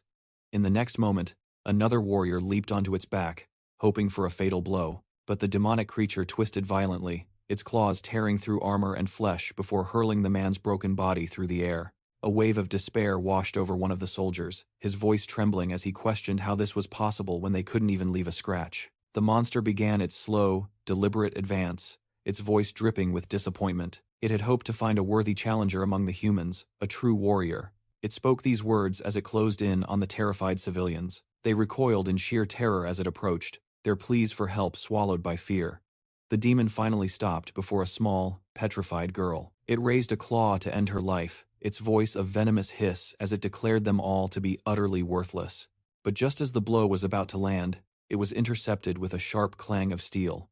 It was Duan, his dagger holding back the monstrous assault. The creature stared in confusion, a momentary pause that gave the little girl just enough time to scramble to safety. A burning rage began to fill the demon's eyes. Someone had dared to interfere with its slaughter. Duan cast a reassuring glance toward Fang, a silent promise that the danger would soon be over. The demon's rage twisted into a deranged laugh as it began to mock him. It sneered, "You are all useless." But the words barely left its maw before a powerful strike from Duan sent it flying backward. The demon slammed into the ground, its shock palpable as it stared at the fresh wound now carved into its flesh. But his confidence turned to sheer terror as he watched Duan hurtle toward him, his eyes glowing with a visceral hunger for battle. Duan descended upon the demon in a relentless flurry of strikes, a whirlwind of power that left the creature utterly defenseless. The onlookers, witnessing Duan's overwhelming display, were utterly captivated, whispering that the man was impossibly strong, and based on his abilities, it was clear he operated on a higher plane, likely possessing a 5-star hidden class. With the demon erupting in a shower of light behind him, Duan walked away with an air of absolute calm. At that very moment, Duan had achieved level 137, his class confirmed as a mystical warrior, a legendary 5-star hidden class. Fang, observing it all, was equally astonished, reflecting on how incredible Duan was and sensing a profound, untapped potential within him. With their leader vanquished by Duan, the remaining monstrous horde began their retreat, scrambling back into the shimmering rift. Seizing the opportunity, the soldiers roared for everyone to press the advantage and launch an immediate counterattack. Duan moved to Fang's side, his battle fury gone, and calmly asked if there was anything more he needed him to do. The protagonist beamed, giving him an emphatic thumbs up, assuring him everything was perfect and commending his exceptional work. The distant crowd murmured among themselves, commenting on what a formidable warrior Duan was, and they couldn't help but notice the respect the protagonist showed him. They began to speculate that he must be the heir of some great family, to command the loyalty of such a powerful bodyguard. Duan held out his hand, offering the rare items that had materialized from the defeated boss. A look of pleasure crossed Fang's face. They were of legendary quality, and even if he couldn't personally equip them, he knew they would easily command tens of thousands of crystals on the market. The surrounding people began to call out, eagerly asking if the heroes needed anything at all, professing they could assist in any way. Fang's mind raced, realizing the agility skill book, false entry, would be the perfect upgrade for Wang Yu. And the black shield, he mused, would sell for a small fortune later. Just then, a priest and a warrior broke from the crowd. Approaching the protagonist and Duan, they asked if they might have a brief moment, their voices thick with emotion, as they began to thank them for saving the city of Longbao. The man introduces himself as Mu Dongming, mayor of Longbao Fu, and after observing their disoriented state, he inquires if they are, by some chance, strangers to the area. A heavy sigh escapes Fang as he begins to explain their predicament. He clarifies that their only goal was to conduct business, but they had not foreseen becoming trapped within the city walls, finding themselves temporarily unable to depart. His gaze intensifies, locking onto the mayor. He presses the official, asking if he possesses any knowledge about their confinement. The mayor starts to perspire, visibly unnerved by the pressure. The sheer force of Feng's presence is overwhelming, and he hastily asks if the citywide alert is the cause before bowing deeply in apology. He deflects the blame onto his department, lamenting the error that has caused them such trouble. Feng attempts to interject. "Mayor, do not trouble yourself," he says. "This situation has nothing to do with you. In fact, the fault is entirely my own." A wave of relief washes over Dongming as he turns and instructs an aide to bring the flight scroll he had recently purchased. He declares his intention to give it to them as a gesture of compensation for their troubles, an offer that clearly surprises Feng. After all, a flight scroll is a treasure of great value, exceedingly rare and difficult to obtain, especially in a provincial city like Longbaofu. And though its power could only be used a single time, it granted the user swift and effortless long-distance travel. Seeing his opportunity, the mayor states that he has a rather delicate request to make of them. He explains that recent days have been fraught with turmoil, and he humbly asks if they might consider extending their stay in Longbaofu. As they have undoubtedly noticed, the city's defenses are perilously weak. The mayor covers his face with his hand, expressing his deep regret. Internally, Feng knows he is out of time and cannot possibly grant the request. A critical fact looms in his mind. He is acutely aware that his class change mission is bound by a strict 3-day limit. Any delay here would be catastrophic. They would lose their one and only chance to complete the first class change. Yet, as he looks at his companion's expectant face, he imagines the crushing disappointment and relents. "It's fine," he tells the mayor. "We will let it be for now." At that moment, one of the mayor's men returns, announcing that the scroll is prepared. Dongming presents it to Feng, stating, "This is a supreme artifact of the Yuan, a token of our sincerity. From the Sterling Trading Guild, a small token of our gratitude and respect." Finn, gazing at the card, is utterly stunned, realizing he has heard of the legendary black card from the Sterling Trading Guild before. It is an exclusive item, issued only to a select few influential figures, granting them extraordinary privileges. It suddenly made sense how the mayor could acquire the flight scroll. His status was far more significant than they knew. Mayor Dawn accepts the gift, and Finn expresses their collective gratitude. The mayor, looking slightly flustered, insists they take it, explaining he would worry endlessly about being in their debt otherwise. He emphasizes that, if the city of Longwood ever faces true peril, they are welcome to call upon him for aid. Our hero simply replies that it would be no problem at all, as long as his schedule allows. Joy erupts among the group as they celebrate the newfound safety of Longwood City. Wasting no time, they activate the scroll and take to the skies. The scroll's magic was potent and true. Meanwhile, within the class advancement hall in the city of Crestfall, Ren's guildmates were relieved as she and Chase prepared to leave. However, as Ren stepped into the open air, something caught her eye. She witnessed 2 shimmering trails streak across the sky. Ren paused, lost in thought. But Chase approached, interrupting her, asking what was wrong. Intrigued, she answered that she had just seen 2 people flying, and she felt that one of them could have been Finn. He burst out laughing, dismissing her claim as a fantasy. "A flight scroll costs thousands of crystals," he jeered. "How could someone like Finn possibly afford such a treasure? Besides, he had only just awakened his powers. What business would he have here?" Her head snapped around, her eyes flashing with a piercing light. She warned him that if he ever spoke of Finn that way again, he would deeply regret it. Chase was left utterly shocked. He stood there wondering what had gotten into her. In contrast to our heroes group, the rest of their party was gathering with their cleric, telling them not to dwell on such things. She then shifted the topic, asking how the second advancement quest was progressing for everyone. Sean responded with a sigh that, unfortunately, his was only A rank, as he was unable to secure an S rank mission. The Berserker points out that a level A mission is an excellent outcome, noting that only the truly fortunate ever receive a level S quest. The warrior, eager to praise Leo, remarks that completing the second transformation at the mere age of 18 already cements his status as a prodigy, a supernova sought after by all the top academies, and that securing a level A mission is an incredibly rare opportunity. The cleric, cheerful, turns to Alara and asks how her own mission went, but Alara remains silent, her gaze fixed downward, casting a palpable wave of concern over the group. The Berserker observes that Alara seems distressed, cautiously asking if she received a level C mission, or perhaps something even lower. Kai reflects inwardly that even a celebrated prodigy like her must have her off days, knowing that a low-level class change mission can severely impact attribute growth and the unlocking of crucial new skills. Stepping forward, he thumps his chest reassuringly, telling her not to despair, for she has the strength to overcome any setback. He promises that she will conquer this in the future, and if she falters, he will always be there to support her. Though his words are encouraging, his private thoughts betray his concern. A level C task is a massive hurdle to one's progress. Elara finally looks up, her expression unreadable, and approaches Leo. She quietly asks if he was disappointed to receive a level A mission. Then why? She asks, her voice steady. Should I be sad about receiving a level S? The declaration hangs in the air, leaving everyone utterly stunned. The cleric, recovering first, asks why she kept it a secret. Elara explains that her situation is unique. Her mission, she reveals, is to unlock a hidden class, one she has never even heard of. Leo is visibly shocked, struggling to comprehend how that's even possible. He knows classes are set in stone at the moment of awakening. He has never heard of unlocking a hidden class. During a simple class advancement, convinced she must be mistaken.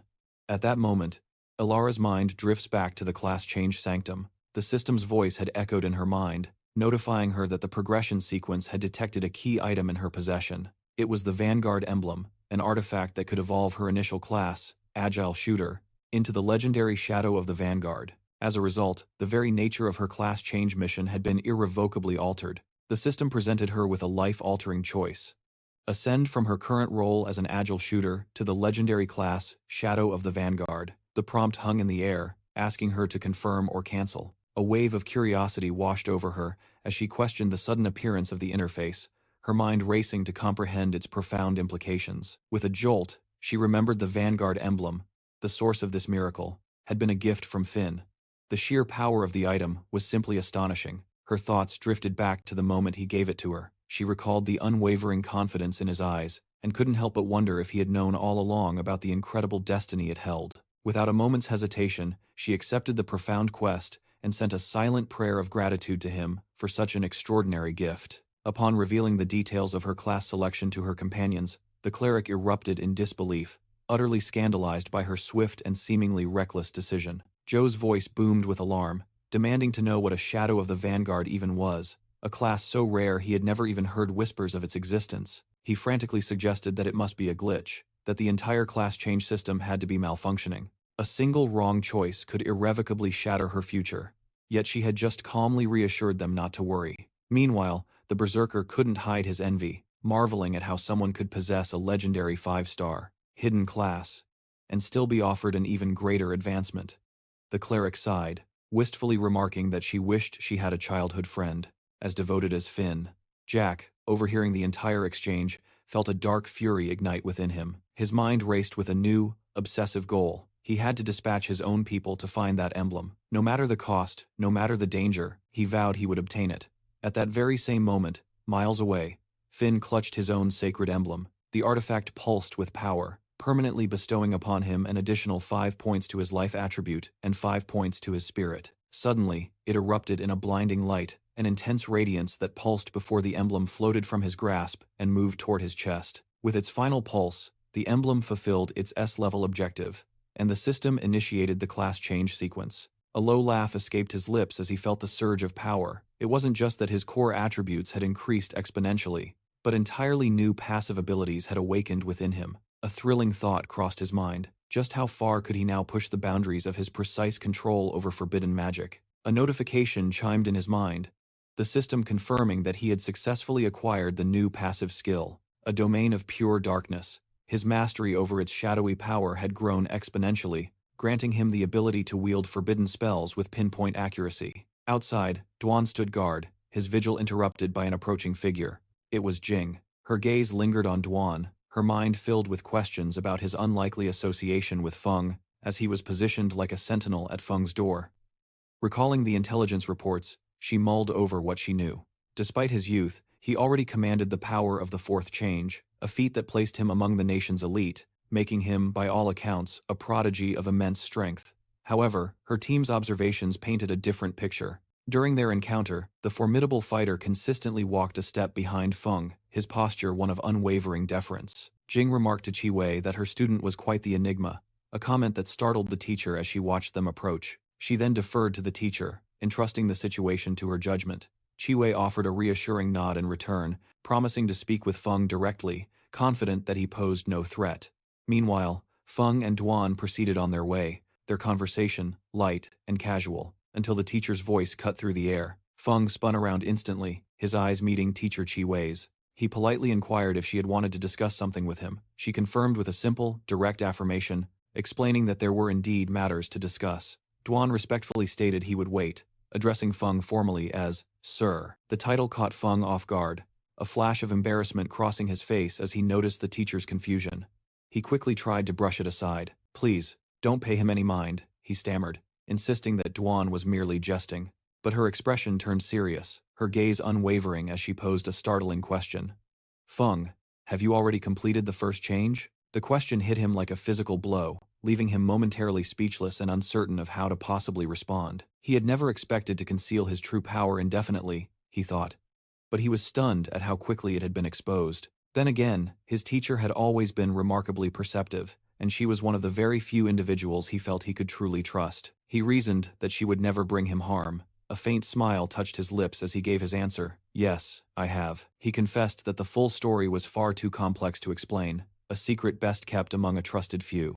She shifted her tone, admitting there was one final, unsettling matter she needed to confirm, asking pointedly if he had ever been tainted by the power of darkness. The question caught him completely off guard, and a flicker of alarm crossed his face as he demanded to know what prompted such a query. As his mind raced, fearing his unique status within the system had been exposed, Qi Wei began to elaborate on the bizarre transformations sweeping across their world. Furthermore, she explained, the encroachment of the secret world into their own reality was rapidly and dangerously accelerating. This insidious influence had corrupted countless people, twisting their forms into grotesque new mutations born from the shadows. Feng offered a reassuring smile, telling her he understood the danger but that she had no reason to worry. He was not one of the afflicted. Yet, his inner thoughts darkened, recalling that these mutants were under the government's constant and unforgiving surveillance. He wanted absolutely no part in that kind of entanglement.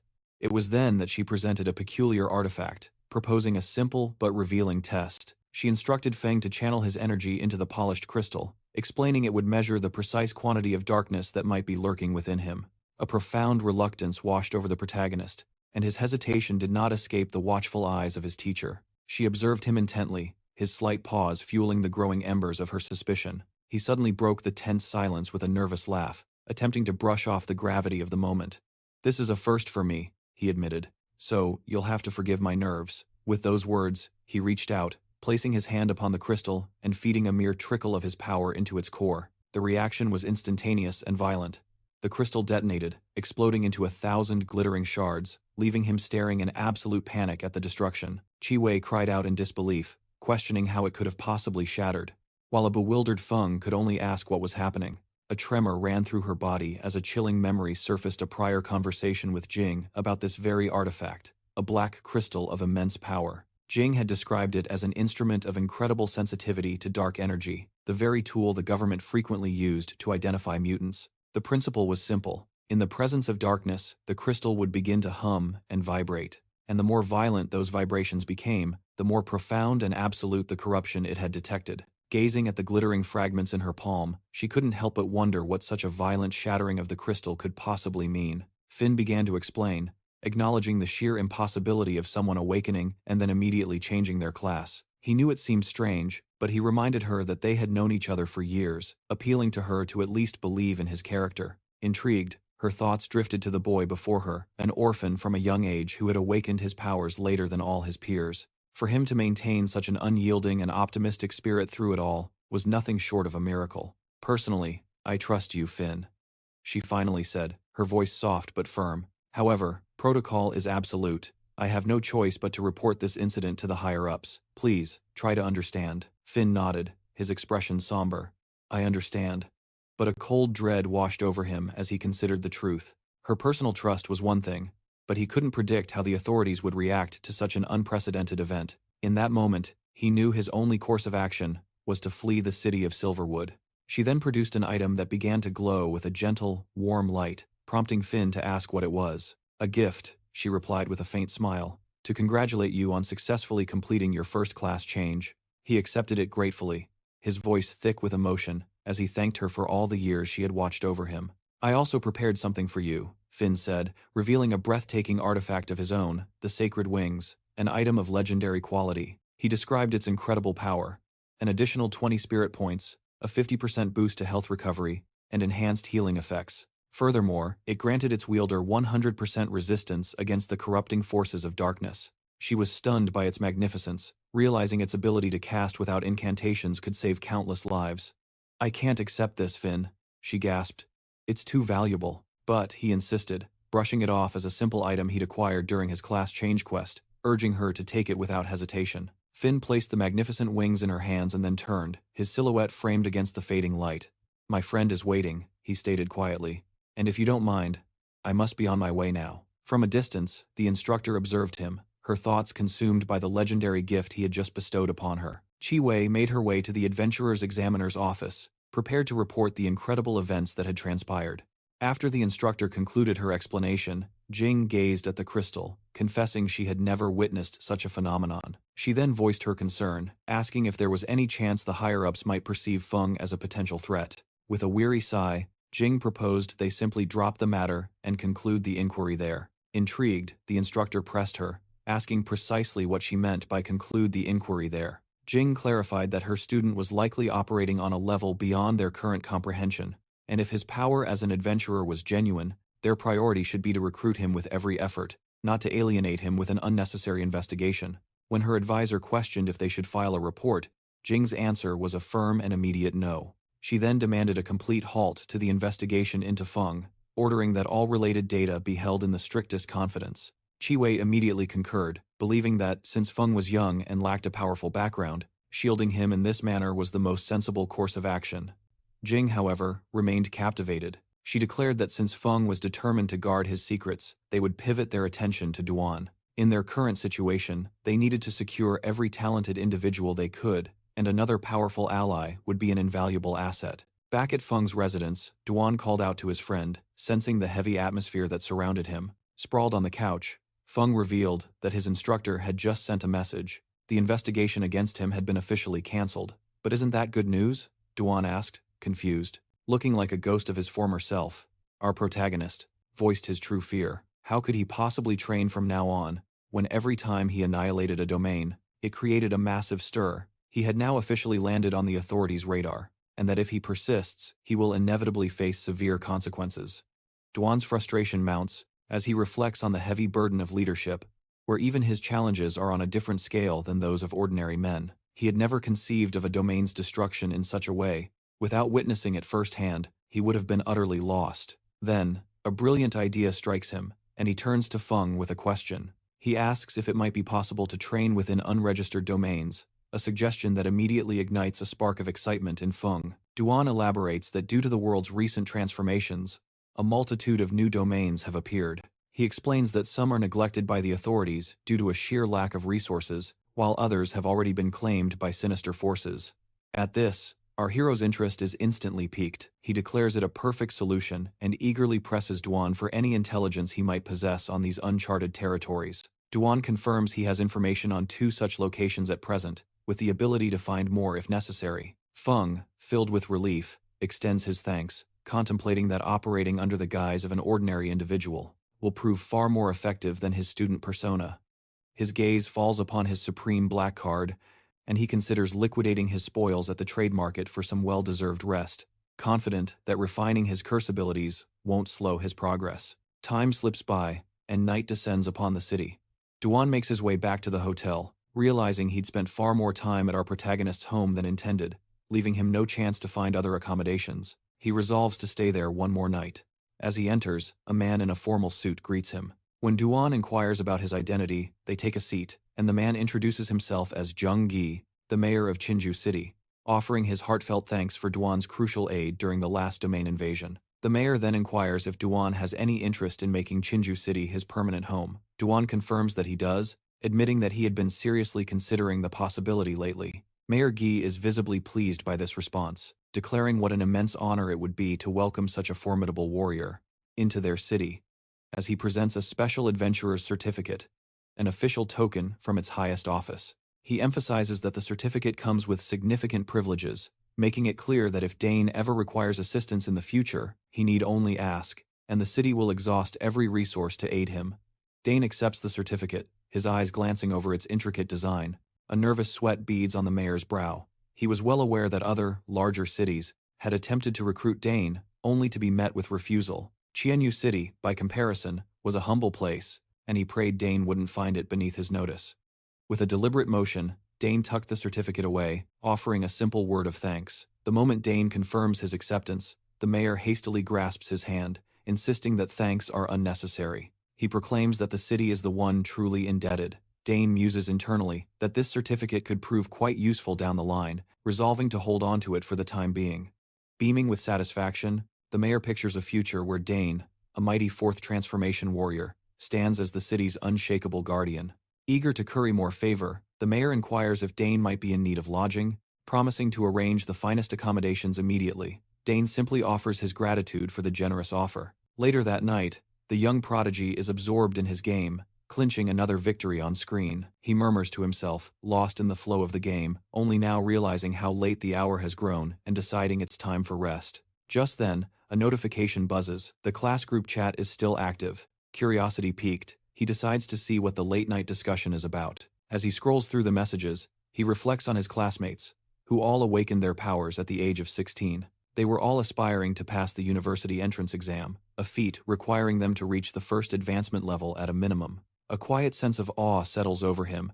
He never dreamed he would eclipse their progress so completely and in such a short span of time. His thoughts are interrupted as he sees his own name appear in the chat, followed by comments suggesting he's just coasting by. He was astonished, realizing another fan of Miss Wang was present, and he couldn't help but wonder if the man was spying on his personal feed.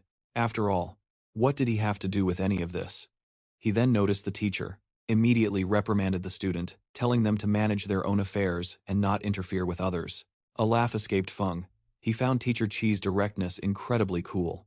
However, his amusement was cut short as something in the group chat captured his focus. He spotted a series of comments discussing the invasions from the secret realm, and a palpable sense of panic filled the conversation. People questioned whether they should be alarmed. A knot of genuine concern tightened in Feng's chest as he absorbed their fearful messages. The chilling warnings from Teacher Chi and Duan about the changing world resurfaced in his memory. His mind flashed back to the battle against the invasion monsters, recalling with frustration how some had managed to slip away.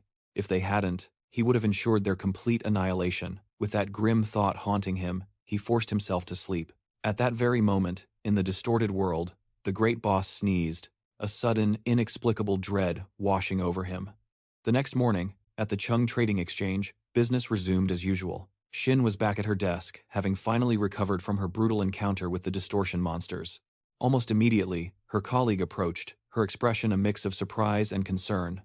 "What are you doing here?" she asked. "You can't possibly be fully healed from your injuries yet." Xin waved off the concern, replying that she hadn't been hurt all that badly. "I'm perfectly fine now," she insisted. Her colleague sighed, remarking, "You always act so tough." She then leaned in conspiratorially.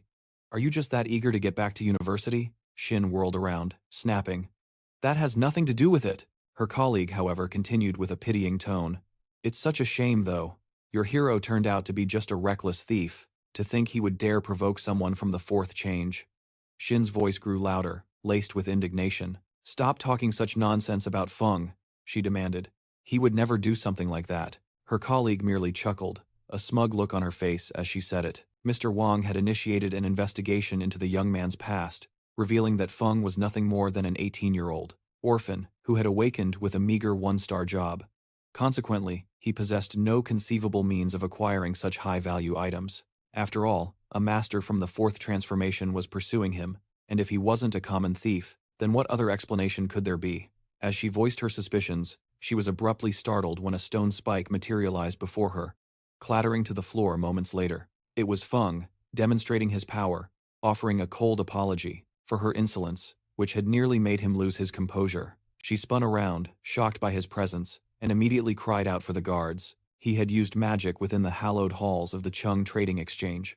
Xin rushed to his side, desperately urging him to flee before security arrived. Feng simply told her not to be concerned. She frantically explained, that the Chung Trading Exchange's influence was absolute, and an ordinary person could never afford to provoke them. If they managed to capture him, the repercussions would be catastrophic.